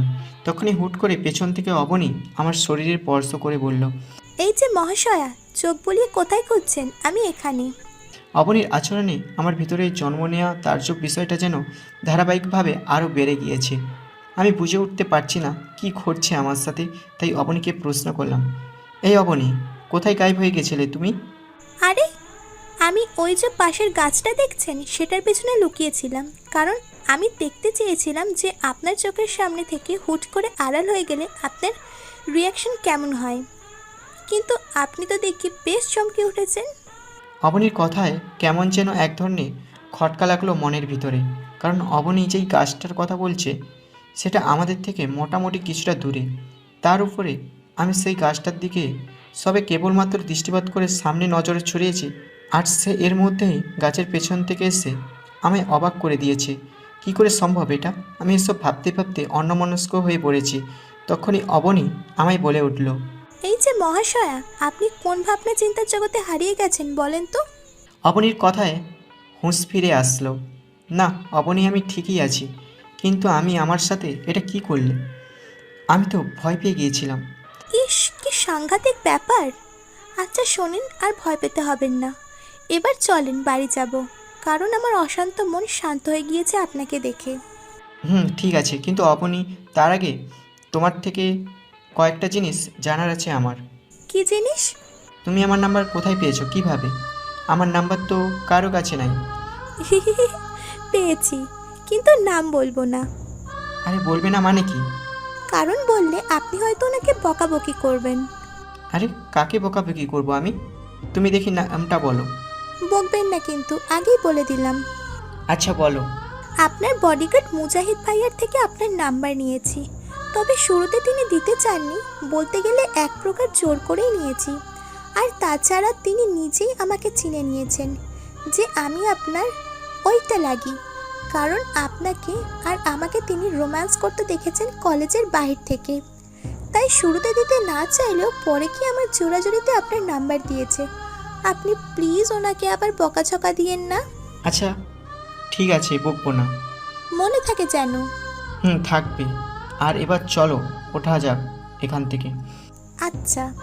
তারপর অবনীকে সাথে নিয়ে পার্ক থেকে বেরিয়ে আসলাম। পরে অবনীকে একটা রিক্সায় তুলে গিয়ে এগিয়ে দিতে চাইলাম, কিন্তু সে আমায় যেতে না করলো, কারণ সেও নাকি একাই যেতে পারবে।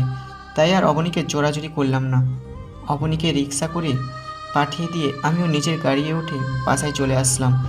বাসায় আসতেই মুজাহিদ এসে আমায় বলল, ভাই কিভাবে যেন আপনার একটা ছবি পাবলিক হয়ে গিয়েছে টিভিতে, তবে নেগেটিভ কিছু হয়নি, পজিটিভলি সব হয়েছে। কিন্তু আমার মতে আপনার ছবি না থাকাই ভালো কোথাও, কারণ আপনার ছবি শত্রুদের হাতে পড়লে তারা সেটার অপব্যবহার করতে পারে। ঠিক বলেছি। আমিও সেই বিষয় নিয়ে ভেবেছিলাম, কিন্তু অবনীর সাথে দেখা করতে যাওয়া সেটা মাথা থেকে সরেই গেছে। তাই তুই একটা কাজ কর, আমার ছবি যারা পাবলিক করেছে তাদেরকে বল সেটা হাটিয়ে দিতে। আচ্ছা ভাই, আমি আগে খবর লাগাচ্ছি কে করেছে এমনটা, তারপর তাকে খুঁজে বের করে ছবি হাটিয়ে দিতে বলছি। তুই কাজে লেগে পড়। আমি রুমে গেলাম। আচ্ছা ভাই। মুজাহিদকে ছবি হাঁটানোর কাজ দিয়ে রুমে চলে আসলাম। রুমে আসার আধ ঘন্টা পর মুজাহিদ আবার আমার রুমে আসলো। তারপর বলল, ভাই মিনিস্টার সাহেবের কোনো লোক যেন ভুলে এমনটা করে ফেলেছে। সে নাকি অগ্নিকাণ্ডের দৃশ্য ক্যাপচার করছিল এবং সেখানে উপস্থিত সবার ছবি নিয়েছিল, যাতে করে পরবর্তীতে সেটা দিয়ে সে নিউজ বানাতে পারে, কারণ সে একজন জার্নালিস্ট। তবে আমি মিনিস্টার সাহেবকে দিয়ে সেই ভিডিও ফুটেজ ডিলিট করিয়েছি, কিন্তু সমস্যা হচ্ছে আগে যেটা সম্প্রচার হয়ে গেছে সেটা থেকে যে কেউ চাইলে আপনার ছবি তুলতে পারে। এছাড়া আর কোনো সমস্যা নেই, তারা ভিডিও ফুটেজ ডিলিট করে দিয়েছে এবং সেটা আজকে বা আগামীতে আর কখনোই সম্প্রচার হবে না। আচ্ছা সমস্যা নেই, আমার ছবি ফুটেজটা দিয়ে আর নিউজ না করলে হলো। আর এটা আমিও জানি যে সেই খবর একবার প্রচার হয়েছে, সেটা ঠিক করার আর কোনো উপায় নেই। তবে টিভি নিউজওয়ালারা তো একটা নিউজ সারাদিনই দেখা যায়, অনেক কয়বার কভার করে। তাই আমিও তোকে বলছি যে সেটা যেন আর না হয়। ভাই সেটা আর হবে না। আচ্ছা যা, এবার গিয়ে রেস্ট কর, না হয় বাকিদের সাথে আড্ডা মার। আমি একটু বিছানায় শুয়ে বিশ্রাম নিব। আচ্ছা ভাই, আমি চলে গেলাম, আপনি বিশ্রাম নেন। মুজাহিদ চলে গেল। আমি বিছানায় শুয়ে শুয়ে অবনীর কথা ভাবছি। মেয়েটা একদিনে আমার ক্লোজ হয়ে আমার ভেতরটাকে এভাবে পাল্টে দিয়েছে, যা ভাবতে ভাবতে আমার নিজেও অবাক লাগছে। তবে সব কিছুর নীরবে অবনীর আরেকটা কথায় আমায় ভাবাচ্ছে, যে সে হুট করে উধাও হয়ে গিয়ে পরবর্তীতে আমায় এসে বলছে সে আমার রিয়াকশান দেখতে চেয়েছে। অবনীর ব্যাপারে ভাবতে ভাবতে কখন যে ঘুমিয়ে পড়েছি তা নিজেও বলতে পারবো না। এক ঘুমে মাগরিব পেরিয়ে ইশরার আজান দিয়েছে। ঘুম থেকে উঠে ফ্রেশ হয়ে নিচে চলে গেলাম সবার সাথে কথা বলার জন্য। তখনই রাজ নিজের থেকে আমার সামনে এসে বলল, ভাই আপনাকে কিছু বলার আছে, কিন্তু আপনি কিভাবে রিয়েক্ট করবেন তা বুঝে উঠতে পারছি না। আরে কি এমন কথা সেটা কি না তুই আমাকে বলতে নার্ভাস ফিল করছিস? ভাই আমার মনে হয় না যে আমার যাদের তালাশ করছি তাদেরকে কখনো খুঁজে পাবো। আর তাছাড়া তাদেরকে খুঁজে পেলেও তাদের সাথে লড়াই করে জিততে পারবো না। কারণ ভাই আমাকে এবং বাকিদেরকে নিয়ে যখন ঘরবন্দি করেছে তখনই সেখানে একজন নয় দুজন ছিল, যাদের মাঝে ভিন্ন ভিন্ন শক্তি রয়েছে। একজনের কাছে ঝড়ের বেগে দৌড়ানোর শক্তি আছে, যে কিনা আমাদের সবাইকে একত্রে একেবারে গাড়ি থেকে উঠিয়ে নিজে ঘরবন্দি করেছে। আরেকজনের কাছে আগুনের শক্তি আছে, যে কিনা পুরো ফরেস্ট কলোনি জ্বালিয়ে পুড়িয়ে তছনছ করে দিয়েছে। সেটা তো আপনার চোখে দেখেছেন। ভাই আমার মনে হয় না আমরা তাদের সাথে কখনো পেরে উঠব, কারণ আমরা সবাই সাধারণ মানুষ, আর ওরা হলো দৈত্য, যাদের কাছে কিনা ভিন্ন ভিন্ন রকমের অলৌকিক ক্ষমতা রয়েছে। ভাই তারা মানুষের আকৃতি ধারণ করলেও সত্যিকার অর্থে তারা কিন্তু মানুষ না, তারা নরপিশাচের বংশধর। আমি তাদের সেই অদ্ভুত ক্ষমতা নিজের চোখে প্রদর্শন করেছি। যার কারণে তাদের সাথে লড়াই করে জিততে পারবো, সেই আস্থাটা আমার ভেতর থেকে হারিয়ে গেছে। রাজ, তোকে একটা কথা বলি, তুই সেই খসপিসগুলোকে নিজের চক্ষুতে দেখছিস, আর আমিও কিন্তু তাদের একটাকেও নিজের স্বচক্ষে দেখেছি। তবে তাদেরকে দেখে তোর মনোবল হারিয়ে গেছে, কিন্তু আমার মনোবল হারায়নি। আর তার কারণ হলো আমি অন্য কিছুতে বিশ্বাসী। দেখ, উপরওয়ালা দুনিয়াটা সৃষ্টি করেছে মানুষের জন্য, আর তার সাথে সাথে দুনিয়ার সকল জিনিসও কিন্তু উপরওয়ালার মানুষের জন্যই সৃষ্টি করেছে। মানুষ এই দুনিয়াতে রাজত্ব করবে।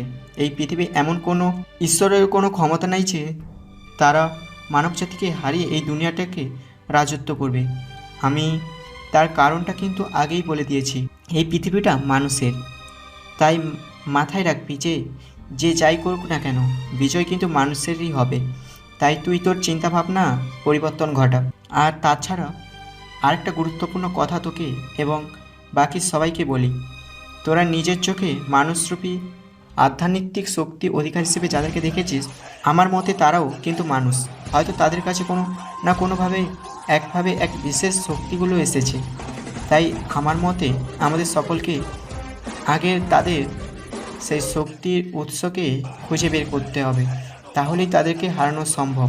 তাদেরকে সেই শক্তির উৎসকে জানতে পারলেই তারা আমাদের হাতে মুঠোয় চলে আসবে। তাই কেউ ঘাবড়ে না থেকে তাদের দুর্বলতা সম্পর্কে সবাই জানার চেষ্টা কর। আর রাজ, তুইও আমার কথা আমল কর। ভাই, ক্ষমা করবেন, আমি তাদের ক্ষমতা দেখে ভয় পেয়ে গিয়েছিলাম, কিন্তু বর্তমানে আপনার কথা শুনে আমার মনোবল সেই আগের ন্যায় হয়ে গেছে, বরং তার থেকেও আরও বেড়ে গেছে। ভাই, আমি কথা দিচ্ছি তাদের দুর্বলতা সম্পর্কে জেনেই আমি সতীত্বে নিঃশ্বাস ফেলব। এই তো এসেছিস লাইনে, তো এবার কাজে লেগে পড়। তবে হ্যাঁ, সবাই সাবধান, কেউ তাদের দুর্বলতা সম্পর্কে জানতে চেয়ে তাদের ফাঁদে পা দিবি না। সব সময় সতর্কতা অবলম্বন করে কাজ করবি। আকাশের কথায় বাকিদের পাশাপাশি রাজের মনোবল আবার আগের ন্যায় বৃদ্ধি পায়। তাই সে আকাশকে আবার বলে, ভাই, আমি জানি না কিভাবে আমরা বা আমি নিজে তাদের দুর্বলতা সম্পর্কে জানব এবং তাদের তালাশ করব, কিন্তু তাদের মুখে একটা জায়গার নাম কয়েকবার আমি শুনেছি। তারা যখন আমাদের সবাইকে নিয়ে ঘরে বন্দি করে, তখন ঝড়ের বেগে দৌড়াতে পারা খবিসটা বাকি আরেকজনকে বলছিল যে এদের সবাইকে তাড়াতাড়ি আগুন দিয়ে জ্বালিয়ে দিয়ে ড্রয়েডে ফিরে যেতে। আমার স্মৃতিশক্তি বলছে ড্রয়েড হয়তো তাদের কোনো গোপনীয় স্থানের নাম। আমার মতে সেই জায়গায় তালাশ করে আমাদের সবাইকে একবার নিজের রক্ষা কবচ নিয়ে সেখানে যাওয়া উচিত। আকাশের কথা মতন মুজাহিদ ম্যাপের সেই জায়গাটা তালাশ করতে লাগলো, কিন্তু পুরো ম্যাপের মধ্যে সেই জায়গার কোনো নাম নিশানাও নেই। কিন্তু মুজাহিদ তো হার মানবার মতন মানুষ না, তার যে করেই হোক সেই ড্রয়েড নামক জায়গাটার খোঁজ বের করতেই হবে। তাই সে একজনকে ফোন করে সেই জায়গার লোকেশন বের করতে বলে। ভাগ্যক্রমে মুজাহিদ যাকে ফোন করে জায়গার লোকেশন বের করতে বলে, সে কিছু সময়ের মাঝেই মুজাহিদকে সেই জায়গার লোকেশন বের করে দেয়। ড্রয়েড নামক জায়গাটা নাকি অনেক দূরে একটা ভয়ঙ্কর জঙ্গলের মধ্যে, যার জন্যই কিনা সেই জায়গাটার নাম ম্যাপের মধ্যে নেই। আর সেখানে যেতে হলে নাকি হেলিকপ্টার প্রয়োজন, না হয়তো ভূমির রাস্তা দিয়ে গেলে জঙ্গলের আদিবাসী না হয় জঙ্গলের ভয়ানক জীবজন্তুর শিকার হতে হবে সবাইকে। মুজাহিদ সেই জায়গার তথ্য বের করে আকাশকে জানায়। আকাশ সেখানে যাওয়ার প্রস্তুতি স্বরূপ রাতের বেলাতেই অনেক কয়টা হেলিকপ্টার ঠিক করে। তারপর তারা সবাই মিলে আগামীকাল ভোরবেলায় সূর্যোদয় হওয়ার পর সেখানে যাওয়ার জন্য রওনা হবে বলে মনস্থির করে। সেই মোতাবেক সবাই রাতের বেলায় তাড়াতাড়ি করে ঘুমিয়ে পড়ে।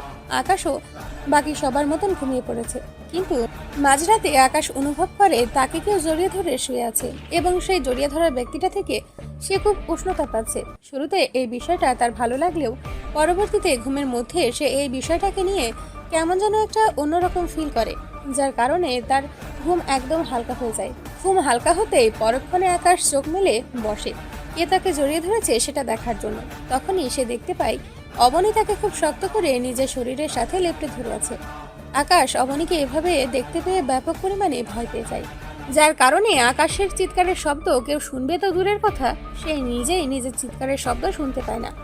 তার উপরে এখন তার নিঃশ্বাস নিতেও কষ্ট হচ্ছে। অপরদিকে অবনী আকাশের কষ্ট হচ্ছে দেখেও সে তাকে ছাড়ে না, বরং আরো শক্ত করে আকাশের মুখ চেপে ধরে। মনে হচ্ছে যেন সে আকাশের নিঃশ্বাস আটকে দিয়ে তাকে মেরে ফেলতে চায়। আকাশ অবনীর এমন কর্মকাণ্ডে জবাই করে দেওয়া মুরগির মতন ছটফট করছে, তবে সে হার মানেনি। তার যত কষ্টই হোক না কেন সে বরাবরের মতো চেষ্টা করেই যাচ্ছে অবনী থেকে ছাড়া পাওয়ার জন্য। আর এক সময় তার চেষ্টা সফল হয়। সে জোর খাটিয়ে নিজেকে অবনী থেকে ছাড়িয়ে নেয়। তারপর বড় বড় শ্বাস নিতে নিতে আগের চেয়ে আরো জোরে শব্দ করে চেঁচিয়ে ওঠে। আর পরক্ষণে সে লাফ দিয়ে শোয়া থেকে উঠে বসে। কিন্তু সে এবার নিজের আশেপাশে কাউকে দেখতে পাচ্ছে না। এমন সময় রাজ, মুজাহিদ আরো অনেকেই দৌড়ে আকাশের রুমে আসে। তারপর তাকে জিজ্ঞেস করে, ভাই আপনার কি হয়েছে? আপনি হঠাৎ এমন অদ্ভুতভাবে চেঁচিয়ে উঠলেন যে? না মানে আসলে রুমের মধ্যে কেউ একজন ছিল। রাজ, তুই একটু রুমটা ভালো করে সার্চ করতো। ভাই, রুমে তো কেউ নাই, তার উপরে আপনার রুমে কে থাকবে? আপনার রুমে যে পরিমাণ সিকিউরিটি প্রোটোকল করা আছে, তাতে করে কোনো মানুষ কেন, জিন পরিও তো আসতে ভয় পাবে। রাজের কথা শুনে আমার বুঝতে বাকি নেই যে এত সময় আমার সাথে যা যা ঘটছে সব কিছুই আমি স্বপ্নে দেখেছি। কারণ রাজ ঠিকই বলেছে, আমার রুমে অনেক আধুনিক টেকনোলজি ব্যবহার করা হয়েছে। এই রুমে হুটহাট করে যে কেউ প্রবেশ করা অসম্ভব। তাই কিছুক্ষণ চিন্তা ধারণা করে রাজকে বললাম, এই রাজ, তোরা চলে যা। আমি হয়তো ঘুমের ঘোরে অনেক দুঃস্বপ্ন দেখেছি। হ্যাঁ ভাই, এমনটাই হবে। আচ্ছা, এবার তোরা চলে যা আর গিয়ে ঘুমিয়ে পড়। খামোখা রাত জেগে শরীর খারাপ করিস না। ঠিক আছে ভাই, আমরা গিয়ে ঘুমিয়ে পড়ছি। তারপর সবাই চলে গেল আর আমি আবারও শুয়ে পড়লাম। কিন্তু এখন আর ঘুম আসছে না। অবনীকে নিয়ে এমন স্বপ্ন দেখে আমি পুরো হজপল হয়ে গেছি, মাথাও জ্যাম খেয়ে আছে। না, মেয়েটাকে একটু ফোন করে দেখি, তাহলে হয়তো মাথা জ্যাম ছুটবে। চিন্তাভাবনা অনুযায়ী অবনীকে ফোন লাগালাম। 2 বার রিং করতে সে ফোন রিসিভ করেছে। সে ফোন রিসিভ করতে আমি তাকে জিজ্ঞেস করলাম, এই তুমি ঠিক আছো তো? ও মা, আপনার কি হয়েছে আবার মহাশয়? আপনি এই রাতের বেলায় আমায় ফোন করে এইসব কেন জানতে চাইছেন? আর কি হবে আমার? না, আসলে তোমাকে নিয়ে একটা দুঃস্বপ্ন দেখেছি, তাই ফোন করলাম আর কি। ইস, কি সাংঘাতিক ব্যাপার স্যাপার মা গো। এই, তুমি কি আমার সাথে মজা নিচ্ছ? এই না না, আমি না খুব সারপ্রাইজড, তাই ওইভাবে রিয়্যাক্ট করেছি। আপনি প্লিজ ভুল ভাববেন না আমায়। আচ্ছা, তুমি ঠিক আছো কি না বললেন না তো। মহাশয়, এত রাতে প্রিয় মানুষটা যখন ফোন করে খবর নেয়, তাও আবার দুঃস্বপ্ন দেখি, তাহলে আপনিই বলুন ভালো না থাকি কি করে? যাক, ভালো লাগলো কথাটা শুনে। আমারও অনেক ভালো লেগেছে, যার কোনো সীমা নেই। আমার ইচ্ছে করছে বিছানা ছেড়ে উঠে গিয়ে উড়াধুরা নাচানাচি করি, কারণ আমার কল্পনাতেও ছিল না যে আপনি কিনা এত রাতে ফোন করে আমার অবস্থা সম্পর্কে জানতে চাইবেন। প্রিয়, অনেক ভালোবাসি আপনাকে। তার উপরে আপনার এমন কর্মকাণ্ডের জন্য ভালোবাসা আরও বেড়ে গেছে। এই অমনি হয়েছে, এবার থামো। আর বলো না, এত রাতে না ঘুমিয়ে কি করছিলে? আসলে রুমমেট আপদের সাথে আড্ডা দিয়ে এই তো কিছুক্ষণ আগেই বিছানায় এসে শুলাম, আর তারপরেই আপনি ফোন দিয়েছেন। এবার গিয়ে সোজা ঘুমিয়ে পড়ো। আচ্ছা, ঘুমিয়ে পড়ছি। আরেকটা কথা শোনেন। কি কথা? অনেক ভালোবাসি প্রিয়। আমার এখন ইচ্ছে করছে আপনাকে পাপ্পি দিয়ে আপনার ঠোঁটের অবস্থাটা 12টা বাজিয়ে দিতে, কিন্তু সেটা এখন সম্ভব নয়। তাই আগামীকাল আপনি কলেজে আসলেই সেই কাজটা সেরে নিব। এই মেয়ে পাগলামি বন্ধ করে এবার ঘুমিয়ে পড়ো। আর আগামীকাল আমি কলেজে আসবো না, কারণ অনেক জরুরি একটা কাজ আছে আমার। আগামীকাল আকাশের কাজ আছে। এই কথা শুনে অবনীর মুখটা কেমন যেন মলিন হয়ে যায়, কিন্তু সে সেটা নিয়ে বেশি একটা রিয়্যাক্ট না করে শান্তভাবে আকাশকে বলে, আচ্ছা ঠিক আছে, ঘুমিয়ে পড়লাম। আর সম্ভব হলে আগামীকাল আপনি কাজ সেরে একটু কলেজে আসবেন, তবে জোর নেই, সম্ভব হলে আসবেন আর কি, কারণ আপনাকে না দেখলে আমার ভালো লাগে না। আচ্ছা, ট্রাই করব। এবার রাখলাম ফোন। ঠিক আছে, আর আপনিও ঘুমিয়ে পড়ুন। আচ্ছা। অবনীর সাথে কথা শেষ করে ফোন রেখে দিলাম। এখন শান্তি লাগছে নিজের ভিতরে। তারপরে মাথায় যেমন সরে গেছে, কারণ মেয়েটা ঠিকঠাকই আছে। অবনীকে নিয়ে স্বাভাবিক রকমের চিন্তাভাবনা করতে করতে ঘুমিয়ে পড়লাম। সকালবেলা সূর্য উদয় হতেই ঘুম থেকে উঠে প্রিপারেশান নিয়েছি ড্রয়িংয়ে যাওয়ার জন্য। আমার সাথে সাথে সবাই প্রিপারেশান নিয়েছে। সবাই সকালবেলা নাস্তা পানি করে হেলিকপ্টার করে ড্রয়েডের উদ্দেশ্যে রওনা দিয়েছি।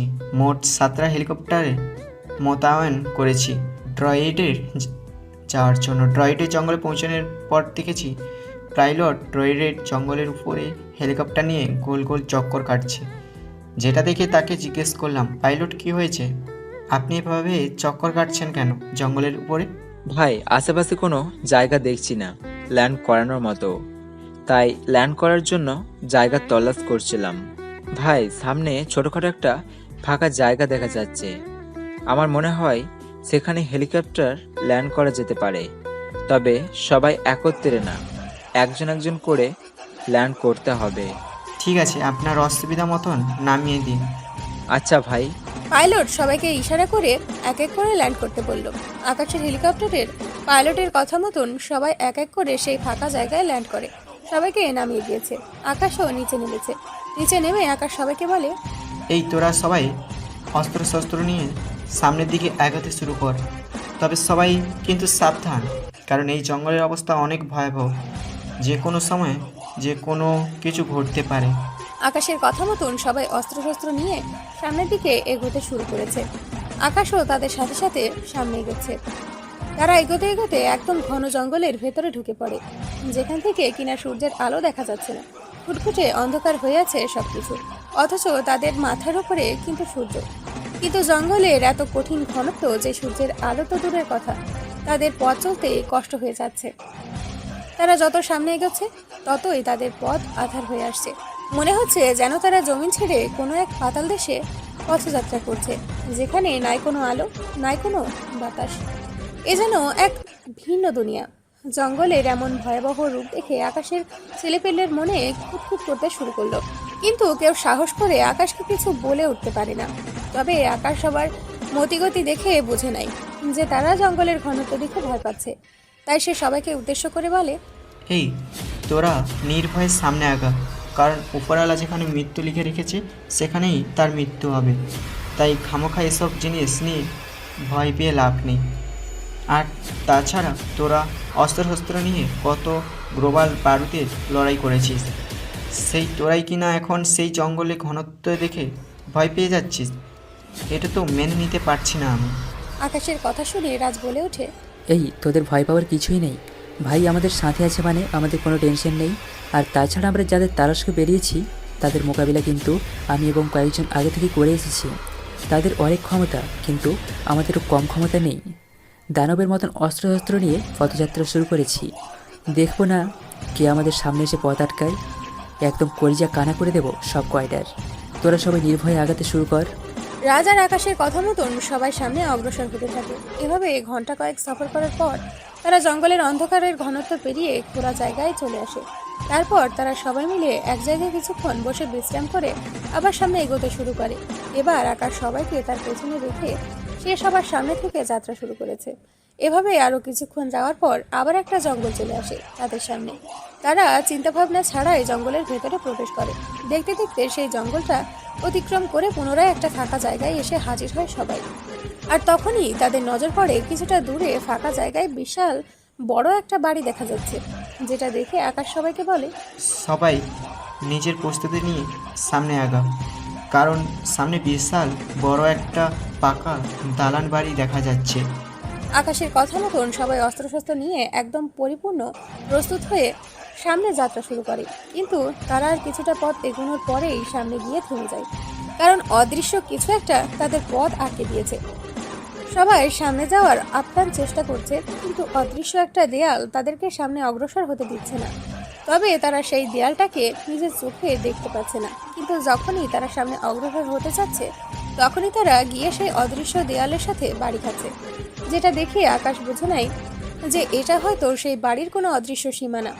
তাই সে সবাইকে বলে, এই তোরা সবাই আন্ধাধুন গুলি করতে আরম্ভ কর, যাতে করে অদৃশ্য দেয়ালটা চূর্ণ বিচ্ছিন্ন হয়ে যায়।